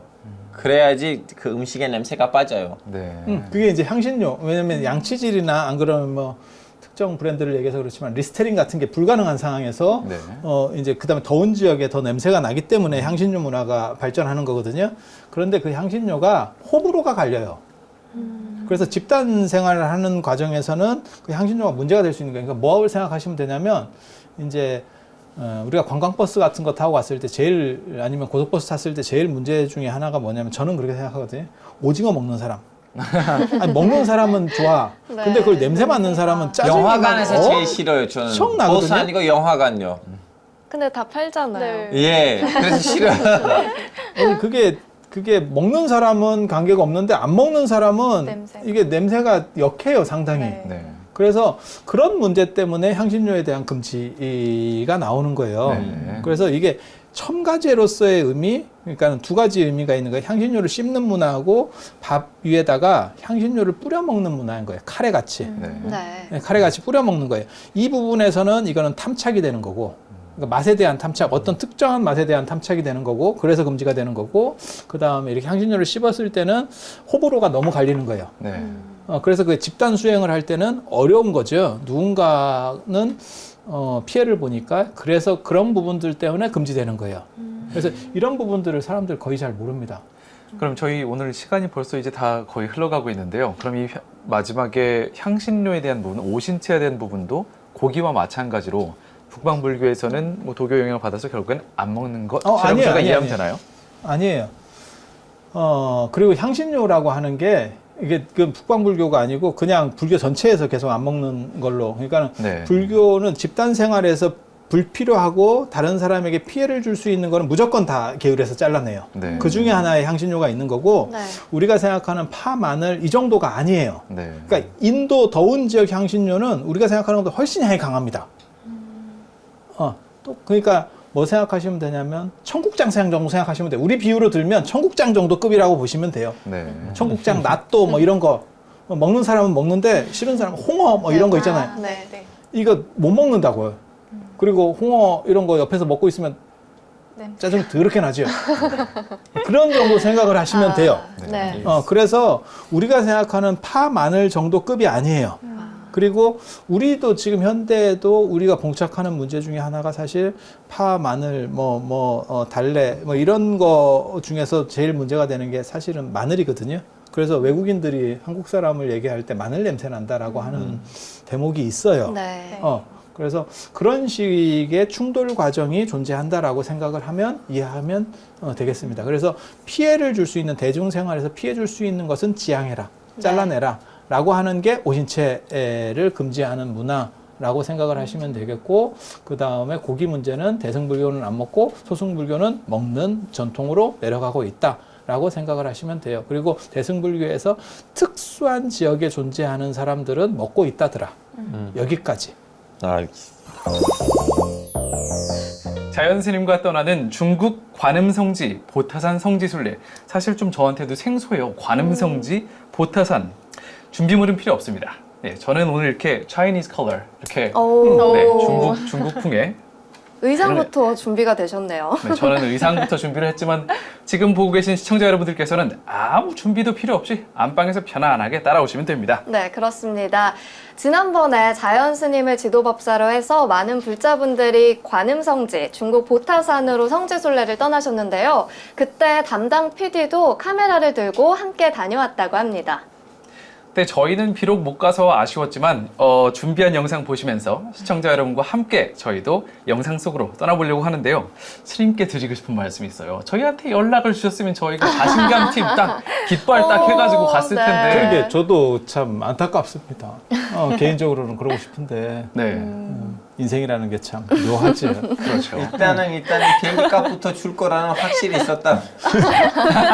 공짜로 가는 거 아니야? 네. 자비로는 네, 자비로는 좋은데, 전 자비로도 괜찮아요. 다음에는 불러주세요. 네. 어쨌든 뭐 저희가 가지는 못했지만 또 영상으로나마 달래보는 시간이 있을까요? 저희가 그래서 이 영상을 보면서 이제 달래보는 시간을 갖게 되겠죠. 네. 그래서 저희 자신감에서 준비한 특집으로 네, 시청자 여러분들께서도 저희와 함께 영상 속으로 이렇게 출발해 보시면 좋을 것 같습니다. 그러면은 민영 씨께서 아마 스님께 질문이 있으시다고 질문을 드려보도록 하겠습니다. 스님, 우선 중국의 관음 성지로 알려진 중국의 보타산, 이 보타산이 어떤 곳인지 참 궁금하거든요. 관세음 보살님 같은 경우는요, 관세음 보살님 같은 경우는 투잡을 하시는 분이에요. 그래서 극락에 계시면서 서쪽으로 한 10만 원 국도 떨어진, 그러니까 서쪽으로 아주 멀리 떨어진, 전에도 잠깐 얘기했었는데 인간 세계입니다. 인간 세계인 아미타 부처님 세계에서 그게 극락 세계고요. 거기서 어떻게 보면 좌부처 넘버 2를, 그러니까는 총리 같은 역할을 하고 계시는 거고, 그 다음에 우리가 살고 있는 이 사바세계의 보타라카산이라고 하는데, 당신의 어떤 뭐랄까, 당신의 처소를 하나 만들어 놨다고 할까요? 네. 뭐 그런 식으로. 그래서 극락세계에도 계시는 거고, 동시에 이쪽 보타라카산에도 계시는 거고. 그래서 보타라카산이 체인점이 굉장히 많습니다. 원래 본점은 인도, 네. 인도에서 남쪽에 있거든요. 인도의 남쪽에. 그래서 현장 스님 같은 경우는 직접 다녀오셨었고요. 그리고 화엄경에 보면 선제동자의 입법계품에 보면 선제동자가 실제로 남쪽 지방을 이렇게 순유하다가 관세음보살을 친견하고 거기서 이제 대화하는 내용이 나옵니다. 그래서 선제동자 별명이 남순동자가 되는 거예요. 남방을 순유하다가 관세음보살을 만났다. 라고 해서 남순동자 이렇게 되는 거고요. 네. 네. 그리고 관세음보살이 이제 이 보타라카산이라고 하는 이 성지가 하도 유명하니까 관음신앙이 이제 쫙 퍼지면서 각 불교 국가마다 이런 관음 성지들이 만들어지는 거예요. 조성되는 거예요. 그래서 이제 유명한 데가 달라이라마 같은 분은 이제 관세음보살의 화신이라고 얘기가 되고 있으니까 달라이라마가 계시는 데가 보타라카산. 그래서 포탈라궁. 뭐 마찬가지입니다. 그럼 보타라카라는 그 포탈라궁에서 온 아니에요. 단어인가요? 보타라카산이 원래 맞는 거고요. 그 다음에 그게 이제 티베트식으로 약간 바뀌는 거죠. 네. 그렇게 해서 이제 포탈라궁이라고 하는 것도 만들어지는 거고, 그 다음에 중국에도 이렇게 관음 성지가 만들어지는 거고, 그래서 중국은 보타산과 낙가산 이렇게 두 개로 구분이 돼요. 네. 두 개로 구분이 되고, 우리나라도 낙산사, 홍련암, 그러니까 이제 관세음보살 성지예요. 그래서 네. 낙산사. 그래서 우리나라에는 세 군데가 있죠. 동쪽에는 강화도 보문사 성모도.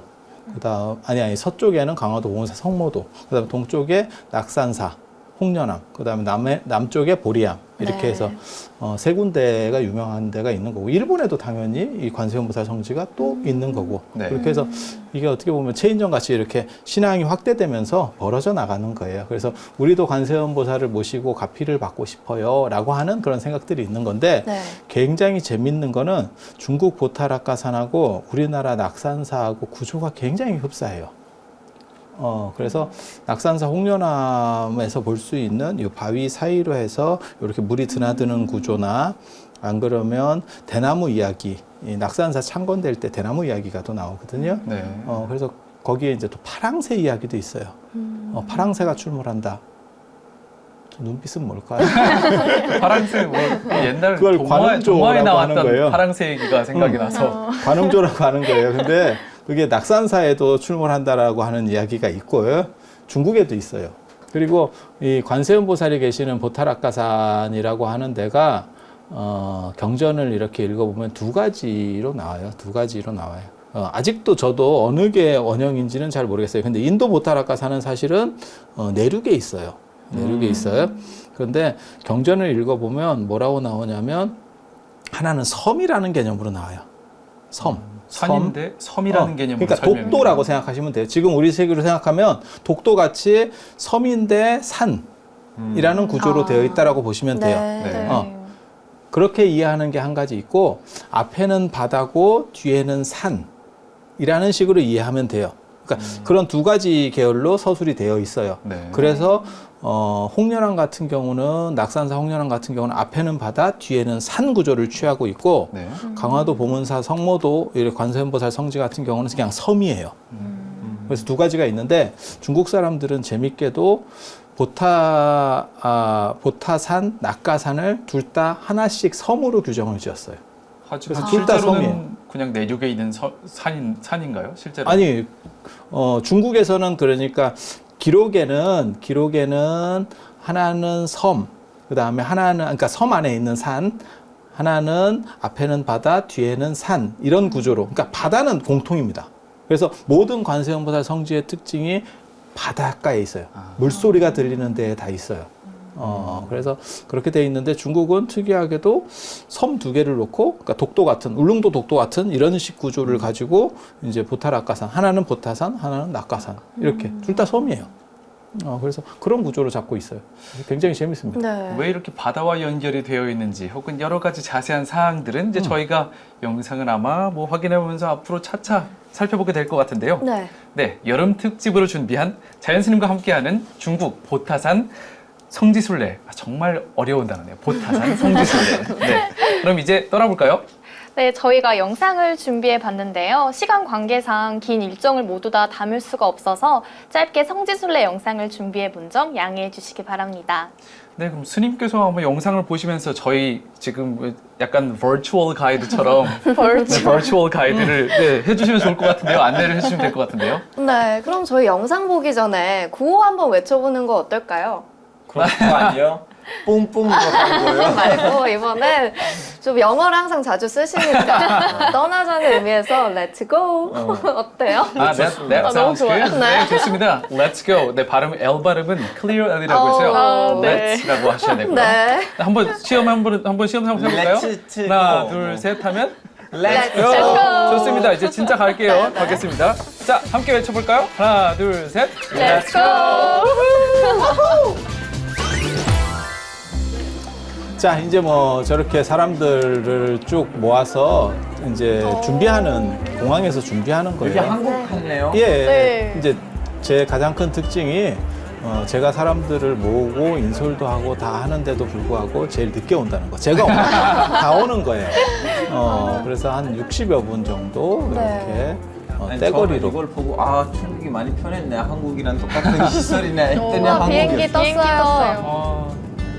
떠나고 싶어. 하고 싶어요, 진짜. 그럼 월말에 저쪽은 이제 네. 저 보타산에서 범음동이라고 아까 제가 얘기했었던 그 파랑새 보는 데예요. 네. 그래서 관세음보살 유적은 파도 소리가 잘 들리고 파도물이 저쪽 안쪽까지 이렇게 쑥 들어오는 구조로 되어 있어요. 파도물이 그래서 들어왔다 나갔다 하면서 그래서 범음이라고 하는 게 어떤 깨달음의 소리, 네. 그 다음에 하늘의 소리, 신령한 소리, 뭐 이런 지금 파랑새 있는지 아니면 관세음보살 저기 가면 꼭 누가 있냐면 네. 근데 제 안경이 되게 재밌죠. 뚜껑이 열리네요. 선캡인 줄 알아요. 와. 저거 그냥 클립으로 이렇게 끼우는 거예요. 근데 지금 거기는 강물이에요? 아니면 바닷물이에요? 바닷물이에요. 그러면 그거네요. 그럼 태평양인가요? 거기는?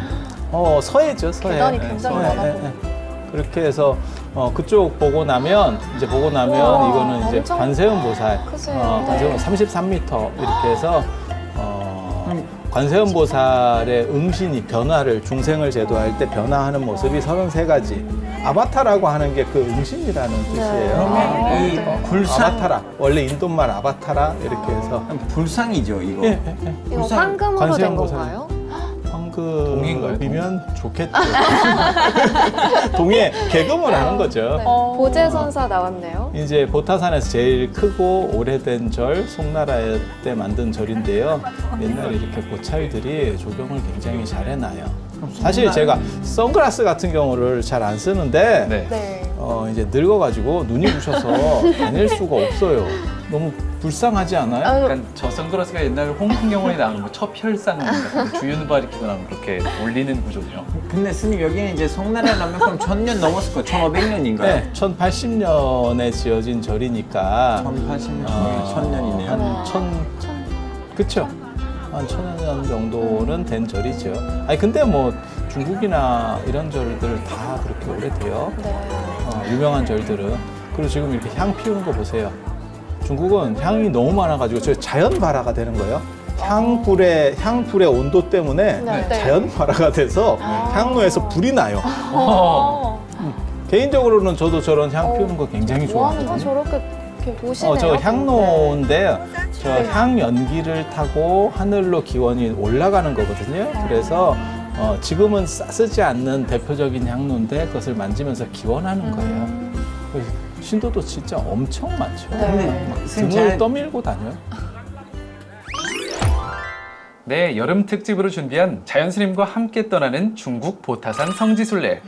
네, 아무래도 너무 현기증 나는 것 같아요. 왜냐하면 너무 짧아요. 일단 짧고 질문도 되게 많고 그렇거든요. 네, 그래서 미니 강의를 들어봐야겠죠. 예. 네, 스님 저희가 좀 더 깊이 있게 관음 성지 보타산에 대한 설명과 관음 신앙에 대해서도 얘기해 주시면 좋을 것 같아요.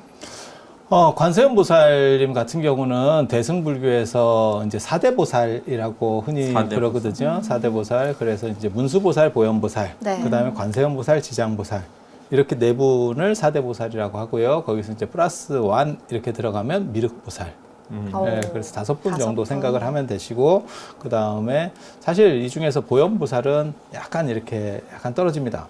네, 레벨이 약간 떨어집니다. 오. 그래서 이 5분 중에서 4분은 독립신앙적인 자기 특징이 다 있어요. 특색이 네. 딱 네. 있고, 보현보살은 독립신앙적인 성향은 좀 약해요. 그래서 언제나 석가모니 부처님하고 함께 있거나, 네. 비로자나 부처님하고 함께 이렇게 모시고 있는 정도 쪽에서 많이 등장을 하죠. 약간 그러니까는 보조적 입장?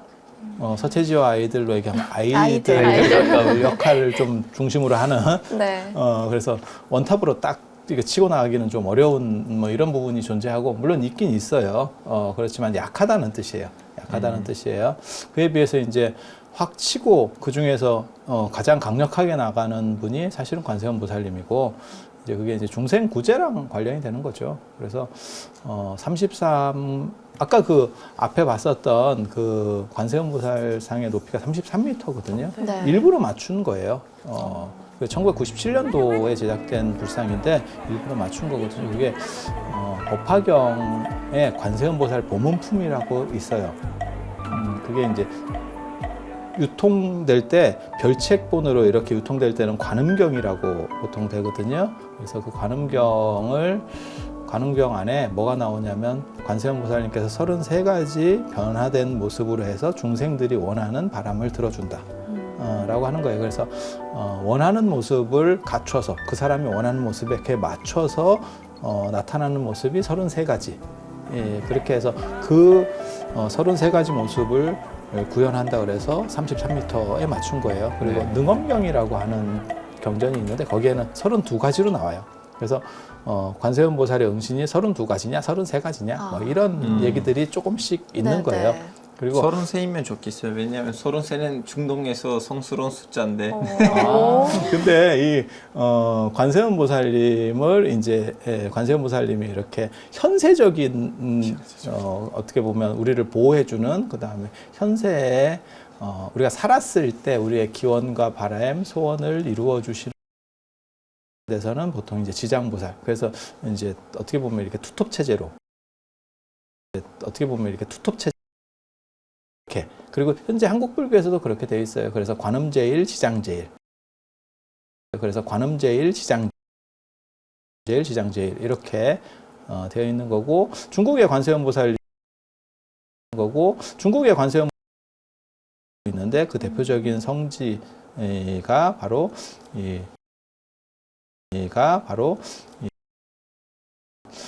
붉은 거 관음원이라고 아주 유명한. 그래서 여기가 이제 보타산이 왜 관음 성지가 되는지와 관련된 그러한 곳이 이 붉은 거 관음원이에요. 이 무슨- 관음은 네. 절인가요? 무슨 관음원 뜻이죠? 절. 붉은 거가 가지 않으려고 했다. 관음이라는 거는 관세음 보살. 관세음 보살이 더 이상 안 가려고 했대요. 내용은 그런 어디를 거예요. 안 가려고 했다는 거죠? 이게 오대산이 있는데 중국에 오대산이 있는데 거기는 문수보살 성지거든요. 네. 문수보살 성지인데 거기가 당나라 초기부터 이렇게 활성화돼요. 성산으로 전체가. 그래서 예전에 거기가 한참 번성했을 때는 300개도 넘는 절이 있었어요. 한 산 안에. 오대산 하네요. 네, 오대산에. 그리고 그 오대산 체인점이 지금 우리나라에 있는 평창 오대산. 아, 이게 체인점 개설된. 네네. 이게 다 체인점 문화예요. 가맹점 문화들이 있어요. 그래서 아니 그 본점이 어디냐도 잘 알아야 돼요. 이 관세음보살 성지는 이 보타라카사는 본점이 인도에 있는 거고요. 네. 오대사는 문수보살 성지는 본점이 중국이에요. 그리고 우리나라도 본점이 있는 데가 있어요. 그게 금강산이에요. 법기보살 성지. 네. 그리고 이게 이제 그 오대산에서 일본 스님이 당나라 때 얘기해요. 일본 스님이 관세음보살을 이렇게 관세음보살님 상을 보고 너무너무 마음에 든 거예요. 네. 그래서 우리나라로 모셔가서 내가 이제 공양을 올리겠다. 이렇게 해서 배를 타고 지금 오대산이 북경 쪽에 있거든요. 그래서 해안으로 나와서 배를 타고 지금 이 영파 쪽으로 오고 있는 거예요. 와가지고 여기다 잠깐 쉬고 이제 배 좀 풀고 다시 가야지라고 네. 했는데 배가 안 뜬다는 거죠. 날씨 때문에요? 네, 그런 거예요. 그래서 결국 이거는 안 되겠다. 라고 싶어서 포기한 거예요. 그래서 붉은 거가 관세음보살, 붉은 거 관음원이라는 뜻이 뭐냐면 가지 않으려고 하는 관세음보살. 나는 글로 안 가. 나는 일본은 내 맘에 안 든다. 싫어하셨나 봐요. 그렇게 해서 이제 그 내용이 알려지고 어떤 분이 자기 집에 그 관세음보살님을 모시게 되는 거예요. 그래서 그게 이제 나중에 절로 되는 게 붉은 거 관음원. 이게 이름이 굉장히 웃겨요. 네. 이 앞에 이제 조음동이라고 파도 치는 데가 있는데 거기 가보면 청나라 때나 이렇게 글씨가 써 있어요. 투신하지 말라고. 투신하지 왜 말라고. 절에 투신하지 네. 말라는 거기가 글귀가 써 이렇게 있죠? 물이 들어오는 길이 있거든요. 이렇게. 그러니까는 낙산사 홍련암 생각하시면 돼요. 낙산사 홍련암 똑같아요. 이렇게 밑으로 이렇게 홈이 파여가지고 물이 파도가 이렇게 쭉 안에까지 들어올 수 있는 그런 구조로 되어 있어요. 네. 그런 구조로 되어 있는데 여기도 똑같은 구조입니다. 똑같은 구조예요. 그런데 거기서 이제 이렇게 관세음보살 기도하다가 투신하면 관세음보살이 받아준다라고 하는 것도 있고, 물론 이제 그래서 제가 농담삼아 그런 얘기 하는데 받아줄 거라고 생각하고 하지만 관세음보살님도 좀 바쁘기 때문에 잘못해서 깜빡하면 네. 아유 이게 그리고 이게 몸무게나 이런 거 자기 잘 요량해서 뛰어야 돼요. 그냥 뛰어서 안 되고 그래서 관세음보살 뛰네 이래가지고 딱 했는데 이게 좀 무게가 많이 나가는 거지. 이러면 이게 손가락 사이로 빠졌네. 이러면 그거 어떡할 거예요? 그러니까요. 그래서 아니 실제로 뛰는 분들이 있어요. 기도하다가 여기서 관세음보살을 뭐 칭견한 분도 있고 뭐 어떤 영감을 받아가지고 여기서 뛰어내리면 관세음보살님의 보타라카산이나 안 그러면 극락으로 간다. 뭐 이런 이야기들이 있어요. 그래서 사람들이 이렇게 실제로 투신을 해요. 그럼 칭견의 의미가요. 실제로 나타나신다는 의미인가요? 나타나는 경우도 있고요. 이런 성지들의 특징이 자주 출몰을 합니다. 그죠? 아까 그 파랑새 얘기도 했었잖아요. 네네. 그런 식으로 약간 변형돼서 나타나는 경우도 있고 파랑새 이야기는 우리나라에도 있어요. 원효 스님, 의상 스님 이야기에도 파랑새 이야기가 나옵니다. 그러니까 그렇게 투신하는 정도의 정신이 있어야만 어떻게 뭐 보살을 칭견하고 간절하다라고 하는 그런 의미들도 있어요. 그리고 예전에 뭐가 있냐면 사신공양이라고 하는 것도 있어요. 그러니까 손가락을 태우거나 이 연지라고 하는 거예요. 손가락을 이렇게 기름 발라서 이렇게 솜으로 싸서 이렇게 하는 거예요. 아니, 공양을 올리는 거예요? 우리나라에도 계셨었어요. 전에 돌아가신 해인사의 일타 큰 스님이나 네네. 이런 분들이 손가락이 많이 없으셨죠. 그래서 이렇게 소직 공양 이렇게 하는 경우도 있고 팔을 태우는 경우도 있어요. 팔 전체를. 네. 그래서 그게 이제 법화경에 나오는 희견보살 이렇게 팔을 태우고 몸 전체를 태우는 경우도 있고요. 그래서 실제로 여기서도 그런 기록들이 나오지만 어디에 더 많이 나오냐면 저기 법문사 사리가 한번 이렇게 공개될 때 당나라 때 보면 너무 많은 사람들이 이렇게 소신공양을 해서 그게 이제 문제가 돼서 네. 그렇게 하면 안 될 것 같다. 뭐 이런 이야기들이 있어요. 그래서 대승불교에서 나타나는 특징 중에 하나가 내 몸을 버릴 정도의 신심이 있어야만 보살에게 다가갈 수 있다라고 하는 그런 구조가 있어요. 근데 초기 불교에는 이런 식은 없어요. 그래서 몸이라고 하는 거는 법기이기 때문에 수행의 어떠한 그릇이기 때문에 이게 무너지면 더 이상 진도가 나갈 수 없다라고 하는 부분도 있어요. 저 아는 스님들 중에서도 사실 손가락이 이렇게 없는 그리고 그 옆에 붉은 거 관음원에 들어가 보면 그 당시에 이제 가기 싫어했다는, 일본으로 가기 싫어했다는 관세음 보살님이 진짜 모셔져 있어요. 상호가 굉장히 원만하고 네. 그래서 그런 스토리들 이야기를 들으면서 참 희한한 일이야. 이제 이러면서 시작되는 거죠. 그리고 네. 그걸 통해서 이 뭐랄까 보타산이 관음 성지로. 네, 네. 그래서 관세음 보살님이 더 이상 안 가고 여기에 내가 머물고 싶어라고 했다는 건 여기가 관세음 보살의 성지인 보타라카산이야. 그런 의미를 가지게 되니까. 예. 하지만 그 이면에 역시 궁금한 건 왜 관세음보살님은 그 일본 스님께서 일본 스님이 엄청난 신심을 갖고 관세음보살님을 친견하고자 중국까지 와서 불상을 보고 감동을 받고 이 불상을 일본으로 모셔가야겠다 하고 했는데 불상을 싣고 갈 수 있는 날씨가 되지 않아서 계속 반복해서 계속 이제 시도를 하고 하시다가 결국에는 머물게 된 곳이 붉은 거 관음원이 된 네. 곳이잖아요. 네. 왜 안 이제 거부하신 건가요? 거부를 하셨다고 봐야 될지 아니면 뭔가 다른 뜻이 있으셔서 여기가 뭐 성지로 될 거다 뭐 어떤 음식이 계시 잘 같은 안 게 맞으셨는 것 같아요. 사실 거기까지 알 수 없는 거군요 우리는. 네. 근데 불교에서는 인연이 그러니까 당신이 네. 머물고 싶은 곳에 머물고 된 어. 거고 거기를 다른 사람들이 무슨 생각을 하냐면 여기가 바로 관세음 보살님이 머무는 곳, 그곳은 보타라카산이야. 이렇게 네. 해서 연결해서 시작이 된다는 얘기예요. 근데 불교에서는 인연이 있다 없다 이런 말도 자주 하잖아요. 그러면 그 관세음보살님이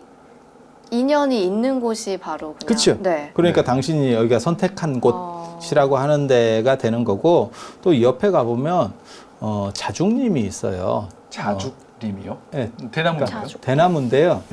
자주색 대나무가 있어요. 자주색 대나무. 오죽은 봤어도 자죽은 사실 잘 못 네, 잘 보거든요. 못 봤어요. 그런데 이 대나무 이야기가 사실은 의상대사죠.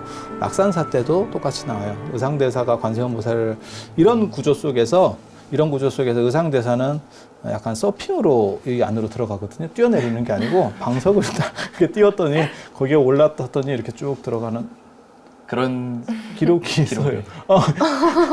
이렇게 약간 이렇게 파도를 타고 들어가는 이렇게 네. 뛰는 게 아니고 이렇게 타고 들어가는 쪽으로 네. 이렇게 딱 들어가셔가지고 관세음보살님이 위에 대나무 두 그루 난 데다가 정각을 씌워라. 그게 낙산사 원통보전짜리고 거기에 지금 건칠보살 좌상이 모셔져 있어요. 관세음보살상 네, 아주 네. 대단한 수작입니다. 네. 그리고 굉장히 좀 특이한 얘기 한 가지 해드리면 거기 이렇게 장신구들이 이렇게 딱 붙어 있는데 진짜 보석이에요. 그런데 그걸 이제 감추기 위해서 개금을 해버렸어요. 금으로 입힌 거군요. 여전히 화려한 것 같은데요. 개금을 해버렸어요. 네. 그래서 손 탈까봐. 네. 네. 손 탈까봐. 그래서 그와 비슷한 스토리가 우리나라에도 이렇게 있는데 실제로 그 대나무가 자주색 대나무, 자색이라고 하는 의미는 황제를 상징하는 색이에요. 황금색과 더불어서 자주색이 황제를 상징하는 색입니다. 그래서 자금성, 중국의 북경의 자금성 하듯이. 자금성은 그러면 혹시 뭐 보랏빛, 금색 성 이런 건가요? 금이 금금자. 아니, 그게 금한다. 그러니까 성스러운 성역, 금역 이런 뜻이에요. 황제가 계시는 금단의 땅, 이런 의미라고 보시면 돼요. 그리고 우리나라에서도 자색이라는 표현을 쓰죠. 그게 네. 불국사 같은 데 가면 부처님 앞으로 이렇게 석가모니 부처님 앞으로 들어가는 문을 자하문, 자줏빛 안개의 문, 안개의 문, 뭐 이런 식으로. 그래서 그 자중님, 그리고 그 자죽하고 관련돼서 나중에 파랑새 이야기도 또 나와요. 그리고 그거를 형상화해 놓은 게 고려 수월관음도에 보면 대나무 두 그루 네, 관세음 네. 보살이 이렇게 시스룩이죠, 요즘으로 말하면. 약간 속이 비치는 이런 네. 얇은 옷을 입고, 산 같은 데 이렇게 앉아 있어요. 그러면 뒤쪽에 대나무 두 그루가 솟아 있고, CG로 늘 겁니다. 그 고려불화는 저작권이 없기 때문에. 그리고 그 앞에 파랑새도 한 마리 있고, 그 다음에 앞에 또 바로 밑에 쪽에는 선제동자가 이렇게 조그맣게 있는, 그런 구조로 되어 있는 게 이 이야기 스토리들을 전체를 담고 있는 거예요. 네. 그래서 되게 흥미로운 것은 이 이야기와, 그러니까 이 중국에서 있는 이야기와 우리나라 의상대사랑 관련된 이야기가 구조가 똑같은데 단 어떤 것이 원형인지를 잘 모르겠어요. 그러니까 우리께 얘네한테 영향을 줬는지 네. 얘네 거 영향을 받아서 우리께 만들어졌는지 어떻게 생각할 때는 당연히 우리 꽤 늦을 거야라고 생각하지만 실제로는 의상대에서도 굉장히 빨라요. 연대가 600년대 뿐이니까. 그만큼 교류가 좀 활발했나 보네요. 그 아니면 당시에도. 서로 뺏겼을 수도 있어요. 네. 상호 영향이 계속. 네. 아이폰과 갤럭시가 서로 뺏겨가듯이 어. 그렇게 그러다 보면 결국 발전하죠. 네. 좋은 쪽으로. 그럼 다음으로 가신 곳이 처음에 간 곳이 붉은 거 관음원이라는 이 이름도 긴 네. 사찰이었고 다음에 가신 곳은 보제선사라는 다른 사찰로 가신 건가요? 예, 이 안에 사찰들이 굉장히 많아요. 그러니까는 보타산 안에 사찰들이 굉장히 많은데, 그 중에서 이제 가장 대표적인 어떻게 보면 대장 사찰, 전체적인, 완탑이죠. 그게 네. 이제 보제선사가 이제 제일 큰 절이고, 그 절이 이제 고찰의 느낌을 진짜 잘 갖추고 있죠. 그리고 아까 우리 영상에서 본 것처럼 그 향 피우는 거 굉장히, 이렇게 처음 볼 때는 이질적으로도 볼 수 있어요. 우리나라에서 향 피우는 문화가 사라졌기 때문에 거의 이제 요즘은 절에서도 향을 다른 분이 꽂아놓으면 안 피는 쪽으로 이렇게 네. 해버리니까. 근데 향을 피우지 않으면, 그러니까 원래 전통적으로는 향 연기를 타고 내 기원이 부처님에게 전달되는 거예요. 네. 그래서 사찰에서만 향을 피우는 게 아니고, 그 다음에 제사 지낼 때도 신령과 강흥하기 위해서는, 돌아가신 분과 강흥하기 위해서는 향을 제일 먼저 피우는 거죠. 향 피우고 잔 따르고 하잖아요. 네. 그죠? 그래서 영상에서 거의 활활 타고 있던데요. 네. 요즘은 중국도 좀 막아서 그렇지요. 네. 막기 전에는 저는 처음에 중국 갔을 때 굉장히 놀라운 게 뭐였었냐면 진짜 팔뚝만한 거 다리통만한 향들을 펴요. 그래서 저도 해봤는데요. 그게 네. 불 붙이는 데만 한 5분 걸립니다. 기름을 먹여서 불을 붙여야 돼요. 네. 그렇게 해서 걸리고 그게 가격도 굉장히 셉니다. 얼마예요? 비쌀 것 같아요. 그게 한 200원? 그러니까 200원이면 우리 돈으로 한 18,000원. 맞아요. 2만 원 거의. 18,000원 정도 하는데 한번 생각을 해봐요. 우리도 18,000원짜리 향 하나 사실래요? 라고 하면 향을 한 번 피우는 건데 그렇게까지 향값도 향 아니고 한 그냥 통을 그냥 사도 네. 그 정도 하겠는데 이렇게 값이 생각을 아니라 향 한 하는데 개. 네. 아니 이만하다니까 이 두께가 이거 제 팔보다 두꺼워요. 저도 뭐 이만해, 세계의 이만해. 문화기행 같은 데서 봤었는데요. 정말 이만한 굵기에 커다란 향이 빡 하고 꽂혀 있어요. 그럼 그 향 다 타려고 해도 시간이 엄청 걸리겠네요. 엄청 걸려요. 그리고 이제 마감 시간 되면 장작같이 쌓아가지고 태우고 있다는 거. 마감 시간. 네. 아니 여기는 이제 공산주의 국가이기 때문에 이렇게 사찰이 문을 잘 닫아요. 우리랑은 네. 좀 다릅니다. 네. 그래서 이제 정리를 해야 되는 뭐 이런 게 있는 것 같더라고요. 그래서 그런 식으로 하는데 요즘은 중국에서 향을 잘 못 피게 합니다. 여기는 워낙 많은 사람들이 오고 성지니까 그냥 지금 냅두는 거고 다른 일반 사찰에서는 향 잘 못 피게 해요. 그래서 향을 들어갈 때 다 걷어버리고 몇 개씩 줍니다. 사찰에서. 그래서 그것만 딱 피게. 그런데 향 연기가 많이 올라갈수록 내 바람이 전달된다라는 생각이 있기 때문에 향을 계속 꽂다 보면 그게 자연 발화가 진짜 된다니까요. 그러니까 언뜻 생각할 때는 사람들이 잘 안 믿어요. 에이, 향 몇 개 꽂는다고 그게 뭐 불까지 나겠어요? 근데 활활 타고 있죠. 네, 그리고- 아까 영상에 보니까 네, 뭐 네. 향들이 다 함께 타고 있더라고요. 그리고 저도 이만큼씩 태워요, 향을. 많이 붙일 때는 막 이만큼을 붙여요. 이만큼 붙이면 어떤 일이 벌어지냐면 향 붙이다가 거기서 불이 이렇게 나가지고 횃불 같이 되는데 네. 꺼지지가 않아요. 돌려도, 아무리 돌려도 안 꺼져요. 네. 근데 스님 여기서 보시다시피 그 이제 그 불상들이 너무 크잖아요. 그 크기가 너무 큰데. 아까 33m. 네, 그렇죠, 그렇죠. 중국 불교에 그런 정통이 있는 건가요? 왜 이렇게 커요? 이 부처님은 최근에 만든 부처님이에요. 그래서 97년도에 만들었으니까 한 20년 정도? 정부가 만든 거 아니면 불교인들이 돈을 모아서 만든 건가요? 아마 저도 정확하게는 잘 모르겠는데 그게 불교인들이 만들 때도 있고 정부에서 만들 때도 있어요. 중국은 지금 불교인들이 너무 많아가지고 그냥 허가만 해주면 저런 큰 규모의 불상들도 그냥 쉽게 만들어내요. 왜냐하면 경제력이 좋은 분들이 그러니까 이게 오래 안정이 돼서 경제가 풀린 뒤에 안정이 되면 사람들이 소모 여력이 적은데 지금 이제 한창 경기가 좋아지면서 갑자기 돈을 많이 버시는 분들이 있으니까 그분들이 신심이 있으면 그냥 질러버립니다. 네. 그러니까 뭐 100억 막 이런 식으로 질러요. 그래서 내가 한번 할게요. 이것도 가능해요. 이것도 가능해요. 우리도 제가 알기로는 80년대에 그런 일들이 있었어요. 우리나라가 한참 막 올라올 때. 네. 네, 지금은 이제 사실 그런 경제력 있는 분들이 거의 별로 없어요. 네. 다 이렇게 잠겨 있기 때문에. 그래서 중국은 저 부처님이 33m지만 실제로는 여기는 워낙 많이 오니까 1년에 뭐 한 800만 명 막 이런 식으로 오니까 굳이 더 크게 만들 필요도 없는데 각 중국도 그렇고 우리나라도 그렇고 지자체 장들 입장에서는 뭔가 유명한 관광 상품 그런 걸 생각을 해요. 우리도 둘레길 올레길 뭐 이런 거 개발하는 게 네. 내나 그런 거잖아요. 네. 그래서 불교 인구가 많으니까 불교와 관련된 무언가를 하려고 해요. 그래서 의미를 부여해서 큰 불상들을 막 만들어요. 심지어 큰 거는 100m 넘는 100m가 넘는다고요? 뭐 영산대불 이런 건 88m 뭐 이런 식으로 막 맞추고 그 다음에 구화산에 가면 김교학 스님이 99세에 돌아가셨어요. 네. 그럼 몇 미터짜리를 만들어야 될까요? 99m. 99m. 지금 이 관세음 보살님이 33m니까 네. 네. 99m면 3배. 견적이 나오죠. 와, 아까 전에 영상에서 봤을 때도 그냥 바닷가 산 위에 이렇게 수평선 뒤에 하늘밖에 안 보이는데 불상이 서 있어서 되게 압도적인 느낌이 있었거든요. 네. 그리고 99m면 상상도 안 가네요. 그리고 그 옆에로 가보면 사실 낙가산, 이제 여기는 보타산이고 낙가산이 보이는데 낙가산은 그것도 재밌어요. 부처님이 이렇게 와불처럼 진짜 섬 전체가 이렇게 누워있는 것처럼 그런 형상이에요.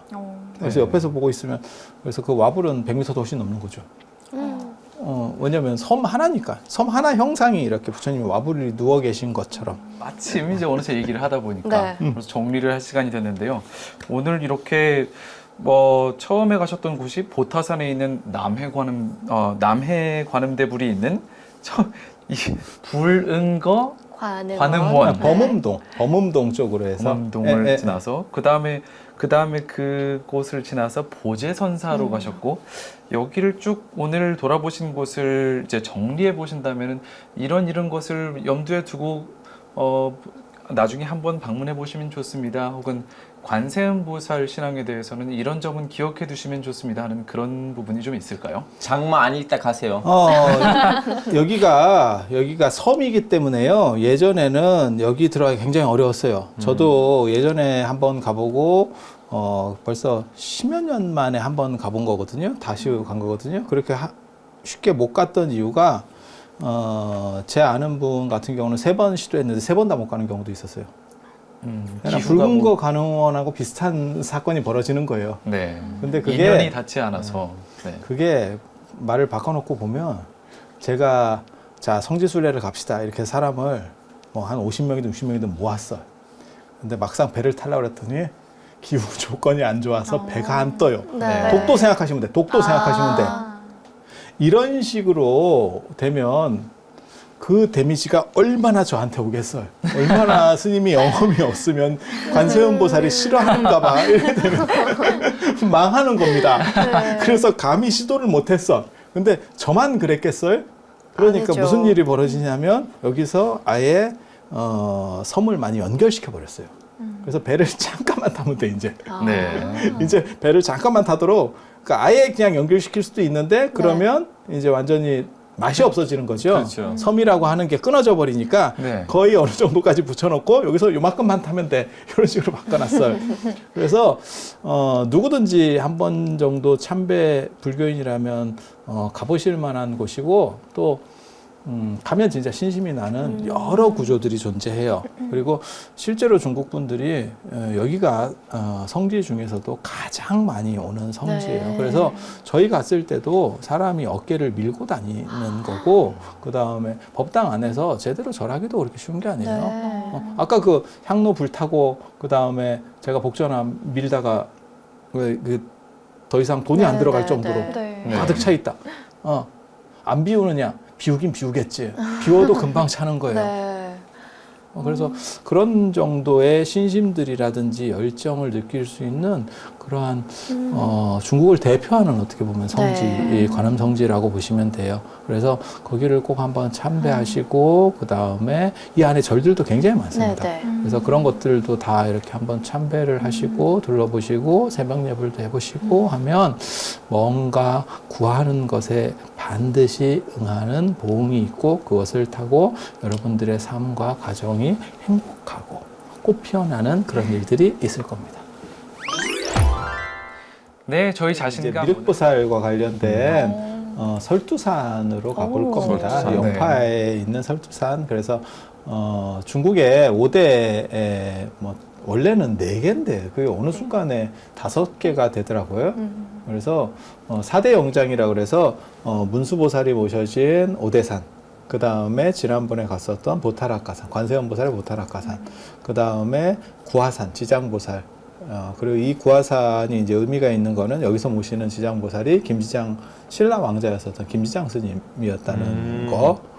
그래서 그렇죠. 지난 시간에 우리 99m, 그분이 99세를 사셔서 네. 99m짜리 지장보살상을 만들었다라고 하는데 그게 우리 신라인이었다는 거. 그래서 의미가 있는 거고, 그리고 이제 또 한 분이 아미산, 보현보살, 보현보살의 성지 아미산, 사천성 아미산인데 이렇게 원래 4군데만 많이 꽂았었는데 어느 순간부터 나도 꼭 끼워줘 이러면서 계속 밀고 들어오는 게 미륵보살이에요. 제가 네. 지난 시간에도 그렇게 말씀드렸잖아요. 이 앞에 방금 말씀드린 4분을 4대 보살이라고 하고 플러스 1으로 미륵보살을 넣는다. 네. 라고 하는데 이 플러스 1이 이제 계속 들어가고 싶어 하는 거죠. 그리고 지난 시간에 33m짜리 관세음보살상이 있었다면 오늘은 57m짜리 미륵보살이 이제 등장을 하는데 네. 이 미륵보살은 진짜 미륵보살님이 아니고 네. 사람이라는 거, 실존 인물이라는 거. 마치 아까 지장보살을 우리는 지장보살 하면 전부 다 경전 속에 나오는 그러한 구제자로서의 지장보살만 생각하는데 중국 사람들은 사람 중에서 그 지장보살의 화신이 있어 라고 생각을 하는 거예요. 네. 그러니까 이게 동아시아 문화의 어떤 특징 중에 하나예요. 그게 제사라고 하는, 그러니까 매니즘 때문에 그렇거든요. 그래서 죽으면 우리가 신이 된다는 거 아세요? 귀신? 귀신. 귀신이죠. 네. 그렇죠. 네, 귀신. 조상신, 네. 귀신 이렇게 되는 거예요. 네. 그래서 그렇게 이제 적극적으로 우리는 그 부분을 홍보는 하지 않지만 일본에도 그 문화가 있는 거죠. 그래서 일본에 우리가 이제 일본과 관련해서 가장 큰 문제가 되는 데가 어디냐면 신사 중에서 야스쿠니 신사거든요. 그러니까 걔네는 2차 대전의 전범들을 그 야스쿠니 신사에 모셔놓고 신을 만들어줘 버리는 거죠. 네. 걔네 입장에서는 그걸 구국의 영웅이라고 생각하는 거예요. 우리 식으로 말하면 무슨 뭐 독립운동 하신 어른들처럼 생각을 하는 거예요. 근데 우리는 현충원 속에서 거기 많은 유공자들이 계시지만 그분들을 신이라고 생각하진 않아요. 그렇죠. 그 정도까지 끌어올리지는 않는데 일본에서는 그렇게 올리는 거죠. 그리고 중국에도 그 문화가 일부가 있어요. 그래서 이제 아주 위대한 업적을 가진 분의 행동이 어떤 보살하고 연관이 되면 그분의 화신, 그러니까 그분이 몸을 가지고 출세했다라고 생각을 해요. 그렇게 해서 연결시키는 거고, 그 대표적인 게 아까 김지장 스님, 구화산의 김지장 스님, 신라에서 건너갔는데도, 그래서 중국에서는 지장보살 하면 그냥 이꼬르 김지장이에요. 그걸 이제 그러면은- 김교각이라고도 이해를 네. 하는데, 김교각이라고 하는 교각이라는 이름은 훨씬 뒤에 나오는 거고요. 원래는 지장이에요. 본명이 네. 지장이고, 그러니까 우리는 지장보살 하면 당연히 그냥 보살, 대승보살 네, 이렇게 네. 생각하는 거고, 그 사람들은 그게 너무 투영이 오래 지속되다 보니까 네. 지장보살 이꼬르 김교각, 실존 김지장, 인물로 받아들이는 실존 거네요. 인물로 그냥 완전히 등치가 돼 있는 거예요. 등치가 게다가 돼 그 있는 거예요. 실존 인물은 신라에서 네. 건너간 네. 분이라는 사실, 놀라운 사실입니다. 신기하네요. 그리고 여기서 나오는 이 설주산에서 나오는 이 이제 미륵보살도 개차라고 하는 당나라 말기에 태어나 실제로는 이제 5대 십국 시대, 당나라하고 송나라 교체기에 5대 십국 시대가 잠깐 있었어요. 한 70년 정도. 양당 진안주라고 그래서 5개 이렇게 5대. 그 5대 속에서 10개의 나라들이 막 성립했다, 멸망했다 하거든요. 네. 치고받고 싸우면서 그러한 혼란기를 살았던 스님이에요. 후량이라고 하는 나라에서 주로 활동을 했어요. 그래서 실존 인물이고 이제 포대화상으로 많이 불립니다. 이렇게 배에 튀어나오고 요즘으로 말하면 체형 관리 잘못한 비만 스님. 네. 그 비만 스님인데 옛날에는 그런 걸 이제 복이 있다라고 생각을 해서 복상 뭐 이렇게 생각을 하는 바람에 이제 인기가 많이 있게 되고 실제로 중국에서 중국 불교에서 가장 인기 있는 게 이제 관세음보살과 포대화상. 우리 양강구도거든요. 그래서 이 포대화상이 이꼬르 미륵보살로 인식이 돼요. 네. 그래서 이 설두산이 이 포대화상이 실제로 출가도 하고 열반도 했던 그런 땅이에요. 네. 사찰이 있는 땅이에요. 그 양림사라고 하는 절인데, 그래서 이쪽 이제 설두산 쪽에 있는 사람들이 이제 포대화상을 막 이제 밀기 시작하는 거죠. 그래서 포대화상이 이꼬르 미륵이니까 미륵성지, 그리고 우리도 4대 성지에 좀 꽂아줘 뭐 이래가지고 이제 막 편입하려고 오만 길을 쓰고 있는 모습을 가면 볼 수 있어요. 네. 네. 이렇게 스님의 전체적인 말씀을 들어봤는데요. 지난 시간에는 보타산 그리고 관세음보살을 주로 살펴봤고, 이번 시간에는 설두산 그리고 미륵성지, 이렇게 두 가지를 일단 기억을 하시고 저희와 함께 슬슬 짐을 챙겨보시면 좋을 것 같습니다. 그럼 설두산으로 성지순례를 한번 떠나볼까요? 네, 오늘도 성지순례 영상들을 중심적으로 모아서 영상으로 준비해봤는데요. 함께 보실까요? 근데 여기서 잠깐만요.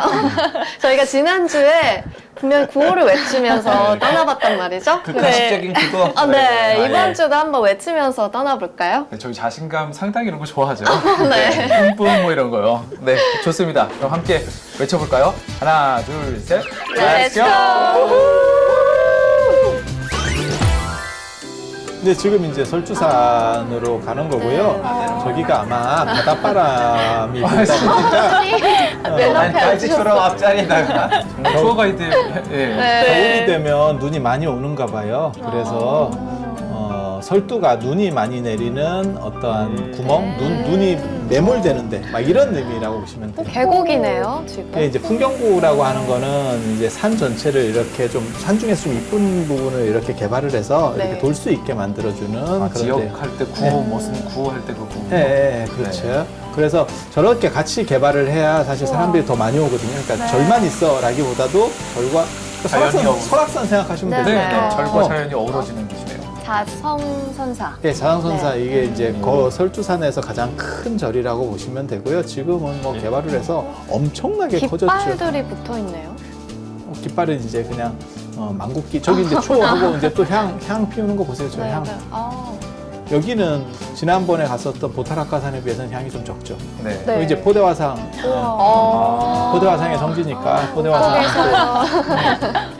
정말 저것만 봐도 중국. 저기 지금 뒤쪽에 네. 뒤쪽에 네. 저 포대화상님이 저 위에 포대화상만 33m고요. 전체 치면 이제 한 57m 정도 이렇게. 어마어마하네요. 역시 압도적이네요. 네. 네. 배의 크기도 압도적이네요. 그리고 얼마나 가슴도 크면 좀 처졌어. 아, 네. 귀도 한번 뭐. 와, 발가락이 지금. 발도 와. 엄청나네요. 그리고 발도 포동포동해요. 발까지 살이 쪘어. 만드나요? 저걸 어떻게 만들었을까요? 아니 동으로 만들어서 우리도 저 법주사 청동 미륵대불 만들 때도 마찬가지예요. 동으로 다 이렇게 동봉을 만들어서 이어 붙이는 거예요. 그래서 저 위에서 이렇게 내려다 보면 절이 한눈에 보이고 절이 엄청난 규모네요. 마치 그러니까- 무슨 놀이공원처럼 네. 커다란데. 저 오른쪽에 있는 저 황금색 지붕을 덮었던 그쪽이 원래 절 부분이고요. 그 네. 뒤 옆에를 다 새로 개발해내는 거죠. 그래서 너무 커서 가까이에서는 사실 사진이 잘 안 찍혀요. 저렇게 얼굴이 커져 보이는. 얼굴 옆에 혹부리 영감처럼 약간 혹이 있는 것처럼 보이기도 하는데요. 양쪽에. 여기는 이제 영파 쪽에 있는 같은 영파인데 이제 밖으로 이제 바닷가 쪽으로 나와면 아유강사 아쇼카 왕의 절. 인도에. 네. 그래서 아쇼카 왕 탑이 있다라고 알려진 절이에요. 그래서 여기가 원래 해상 실크로드의 거점 중에 한 군데거든요. 네. 그래서 이쪽에 아쇼카 왕 탑이 있다라고 하는 전설이 있고 거기서 이제 사리가 나오는 그런 일이 있어요. 그래서 굉장히 큰 절입니다. 그래서 여기는 원래부터 큰 절. 네. 원래부터 굉장히 큰 절이고 여기서 이제 사리를 친견하는 저희는 불교 성지순례의 팀이기 때문에 따로 이렇게 그 사리를 모신 데 들어가서 사리를 친견할 수 있었습니다. 일반인들은 이제 사리 친견이 안 돼요. 네. 근데 저 사리를 너무너무 진귀하게 매달아 놔가지고 저렇게 밑에서 치켜 올려서 보지 않으면 도저히 보이지 않는 구조. 그리고 지금 저 사리를 모셔놓은 저 이렇게 사리기 같은 저게 탑 모양인데요. 네. 이게 보여빈 탑이라고 우리나라에서 보기 굉장히 어려운 탑 형식의 탑입니다. 저게 탑입니다. 저 위에 까맣게 생긴 게. 네. 네. 그래서 오협인. 예. 할까요? 보여빈 탑, 그 석굴암의 사천왕상, 북방 다문천왕도 저런 탑 형태를 들고 있어요. 네, 저희가 여름 특집으로 준비한 자연스님과 함께 떠나는 중국 설두산 성지순례. 오늘도 영상이 너무 짧아서 되게 현기증 나고 질문도 되게 아직 많이 남아있어요. 그렇죠? 네, 오늘도 역시 영상을 통해서 봤지만 궁금증이 많이 남습니다. 자연 스님의 미니 강의로 중국 성지 순례 얘기를 들어보도록 하죠. 사실 설두산이 이 포대화상의 성지가 되는 거는 어떻게 보면 굴러온 돌이 박힌 돌을 빼내는 뭐 이런 의미가 좀 있어요. 원래 이 설두산 하면 설두 중현 스님이라고 유명한 선종의 스님이 계셨습니다. 네. 그렇게 해서 설두송고라고 하는 것도 있고 그게 운문종 스님이에요. 운문종 스님이에요. 그래서 운문종이라는 게 뭐냐면 선종의 오가칠종이라고 5개 파가 있거든요. 5개 파가 임재종, 운문종, 위양종, 조동종, 그다음에 법안종. 네. 그리고 임재종에서 나중에 임재종이 제일 크기 때문에 여기서 다시 파가 갈리는데 이게 황룡파, 그다음에 양기파 이래서 그 오가칠종이라고 그래요. 5개 플러스 2 이래서 오가칠종이라고 그러는데 그중에 이제 운문종 스님으로 해서 굉장히 좀 유명세를 떨치던 송나라 때 유명세를 떨치던 게 설두 중현 스님이라고. 네. 그런데 나중에 이제 포대화상이 더 인기가 있다 보니까, 그러니까 송나라 때 설두 스님이 굉장히 이렇게 유명세를 날렸고, 네. 이 포대화상은 요 설두 중현 선사보다도 좀 앞이에요. 5대 식국시대에 주로 활동했기 네. 때문에 좀 앞이지만 저 양반은 뭐 사상이 있거나 철학이 있거나 안 그러면 뭐 많은 이렇게 제자가 있거나 이런 사람이 아니에요. 어떻게 보면 약간 민중운동 같은 걸 한 네. 복지의 실천자. 네, 네. 그렇게 해서 포대를 하나 들고 다녔다 해서 포대화상이거든요. 그렇게 해서 사람들이 뭘 이렇게 먹을 거나 주면 거기다 넣고 가난한 사람이 있으면 다시 그걸 끄집어내주고 뭐 이렇게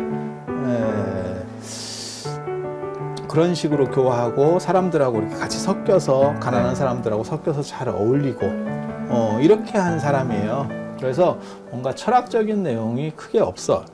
철학적인 내용이 크게 없어요. 그러다 보니까 처음에는 잘 안 떴는데 민중 속에서 그런 사람에 대한 그리움, 어떤 신분제 사회 속에서는 우리랑 같이 하면서 우리를 도와줬던 사람에 대한 그리움이 점점점 커지면서 인기가 막 폭발하는 거죠. 네, 네. 폭발하는 거죠. 그래서 지금 같이 되면 나중에 되면 무슨 일이 벌어지냐면 이 양반이 지금 관세음보살 다음에 인기 2위라니까 중국 불교에서 인기 2위. 네. 그래서 모든 절에 포대화상이 모셔져 있어요. 중국의 모든 아니, 저는 절에는 진짜 중국에서 살았는데 네. 웬만큼 그 사찰을 가시면 다 있어요? 그 방주나 그 불상이 있었잖아요. 그 네. 무슨 네. 기본적으로 세팅로 깔아 있어요. 앞에 그냥 들어가는 입구에 포대화상이 이렇게 딱 배 깔고 있어요. 배 깔고 딱 앉아 가게들에 계세요. 돼 있어요. 네. 일반 가게 있잖아요. 가게 입구에 돼 있어요.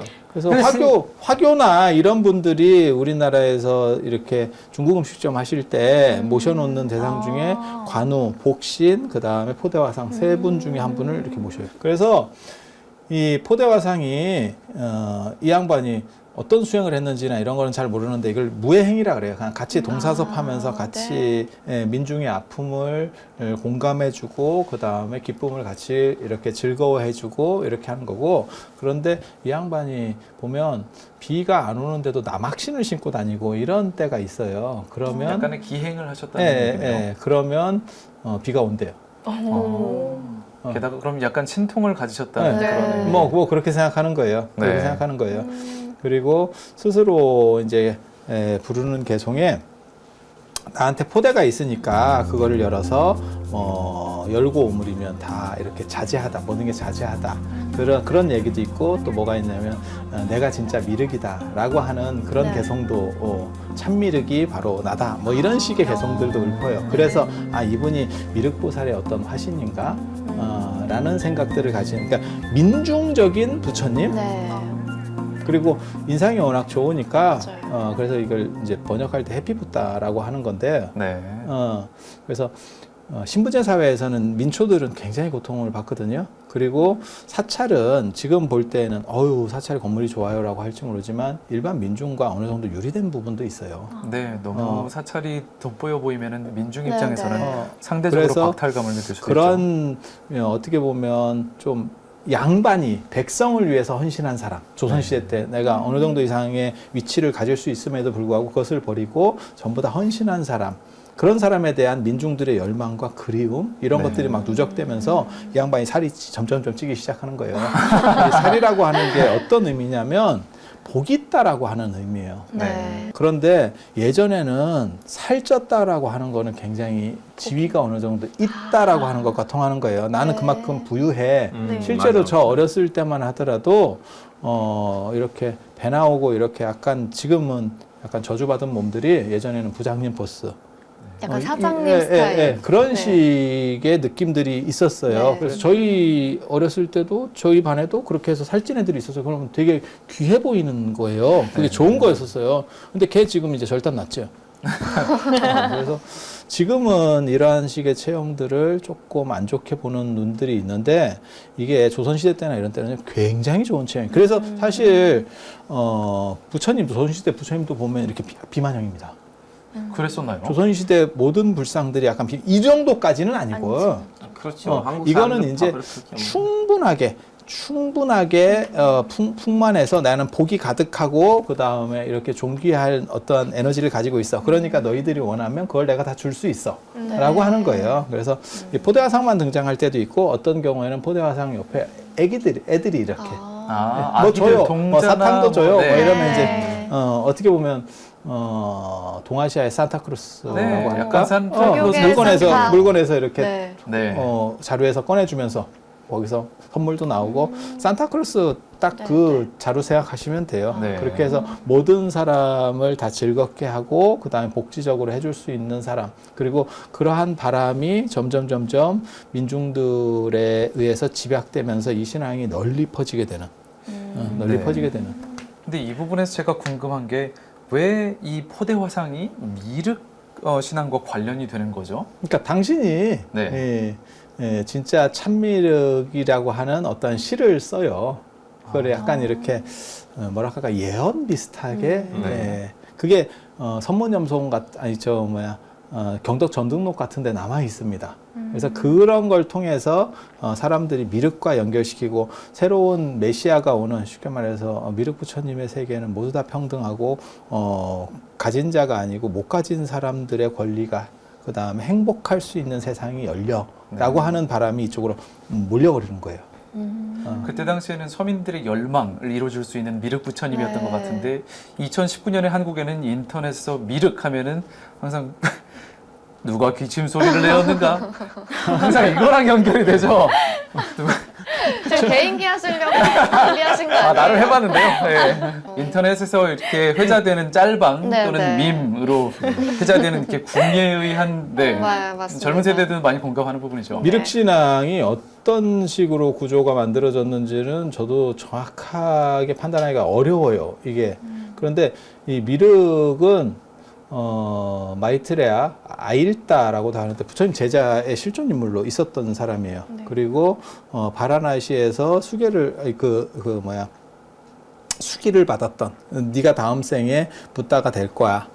나를 잇는 다음에 붓다가 될 거야라고 하는 그런 이야기가 실제로 존재하고요. 그 다음에 나중에 인도 불교에서는 유식학파 무착과 세친이라고 하는 분이 만들어낸 육아행파의 시조가 미륵이에요. 네. 미륵이에요. 그래서 미륵신앙이라고 하는 부분이 초기 불교부터 대승 불교까지 어떤 큰 틀을 차지하고 있는. 그래서 인도 불교 안에서만 보면 관세음보살이나 문수보살보다 미륵이 훨씬 더 신앙 대상으로서 큽니다. 네. 사이즈가 훨씬 큰 사이즈를 가지고 있는 게 미륵이에요. 네.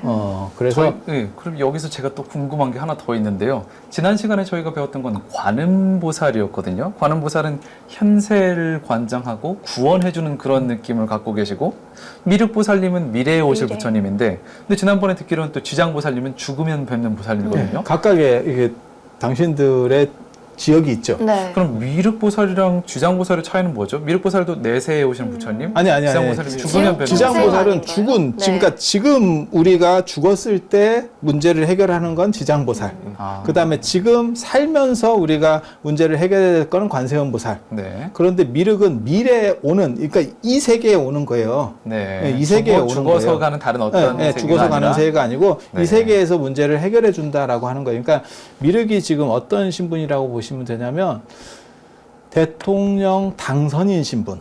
아. 네. 대통령 당선인 신분. 그래서 내가 당선은 됐고 아직 취임은 안 했는데 앞에 대통령이 이제 문제가 생겨가지고 자리가 비게 된 거예요. 네.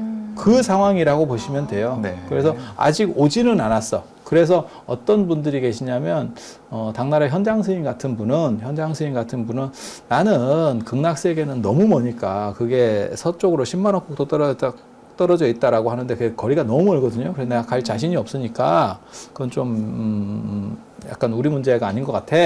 그러니까 예를 들면 그냥 지금 개념으로 얘기하면 안드로메다 성운에 아주 대단한 지력을 가진 어떤 존재가 있어. 그래서 너무 거기는 걔네는 행복해. 복지가 모두 다 이루어져. 거기까지 언제 가냐? 그러지 말고 미륵부처님이 지금 도솔천에 계시니까 죽은 뒤에 나는 그 도솔천 쪽으로 가서 잠깐 있다가 미륵부처님 오실 때 같이 내려와서 내가 거기서 공부를 해서 결과를 보겠다라고 그렇게 보는 게 미륵신앙에도 존재해요. 네. 사실 그렇습니다. 근데 네. 영상을 봤을 때는 문이 이렇게 세 개의 간으로 불려 있는 문이 있었거든요. 그런 게 있었나요? 예, 잠깐 그 사진도 있었는데 아유구 왕사의 입구. 이제 아유광사로 아유광사. 넘어갈 차례죠. 네. 이게 인도의 아쇼카 왕이라고 아까 설명을 네, 해주셨는데요. 이 왕은 어떤 왕인가요? 아쇼카 왕 같은 경우는 전인도를 최초로 통일하는 그러니까 우리식 동아시아로 얘기하면 진시황 같은 네, 왕인데 진시황 플러스 성군이죠. 그러니까 요임금 플러스 진시황. 그러니까 그러니까는 통일을 하고 난 뒤에 너무너무 복지적으로 해서 전인도 사람이 지금 오늘날도 가장 존중하는 게 아쇼카 왕이에요. 네. 그러니까 통일 군주이면서도 가장 우리로 얘기하면 광개토대왕 플러스 세종 플러스 정조 정도? 끝판왕이네요. 끝판왕. 이렇게 네. 이렇게 되는 왕이에요. 이해가 근데 이 쏙쏙 양반이 되네요. 네. 불교를 너무너무 좋아하고 그 다음에 부처님에 대한 이런 신앙이 강력해서 모든 불교 유적들을 전부 다 이렇게 참배도 하고 그다음에 불교를 진흥했던 그런 왕이에요. 그래서 이 아쇼카 왕이 부처님을 이렇게 불교를 잘 전파하기 위해서 부처님의 사리탑 7개를 열어서 84,000탑 아주 많은 탑을 만들었다는 거예요. 그 만든 탑 중에 중국에 있는 게 이 아유광사에 그 탑이 있다라고 하는 어떤 전설적인 얘기가 있어요. 그러면 아쇼카 왕이 그쪽까지 갔다는 얘기 아니죠? 아니 이제 아쇼카 왕이 워낙 뜨니까 그것과 관련된 어떠한 또 다른 전설이 입으면서 대단한 탑들이 작동을 하고 있는 거예요. 그래서 예전에 사리탑을 크게 만들어서 권위를 부여하는 의미로 아마 썼지 싶어요. 그리고 이 지금 아유광사라고 하는 데는 실제로 해상 실크로드의 관문이에요. 관문이에요. 그래서 그쪽으로 인도 쪽에서 남쪽 바다를 타고 들어오는 문화들이 계속 들어오는 데이기 때문에 그러한 이야기들과 융합된 어떠한 사찰이 만들어지는 거예요. 그게 아유광사고 그 다음에 이쪽과 관련해서 실제로 아마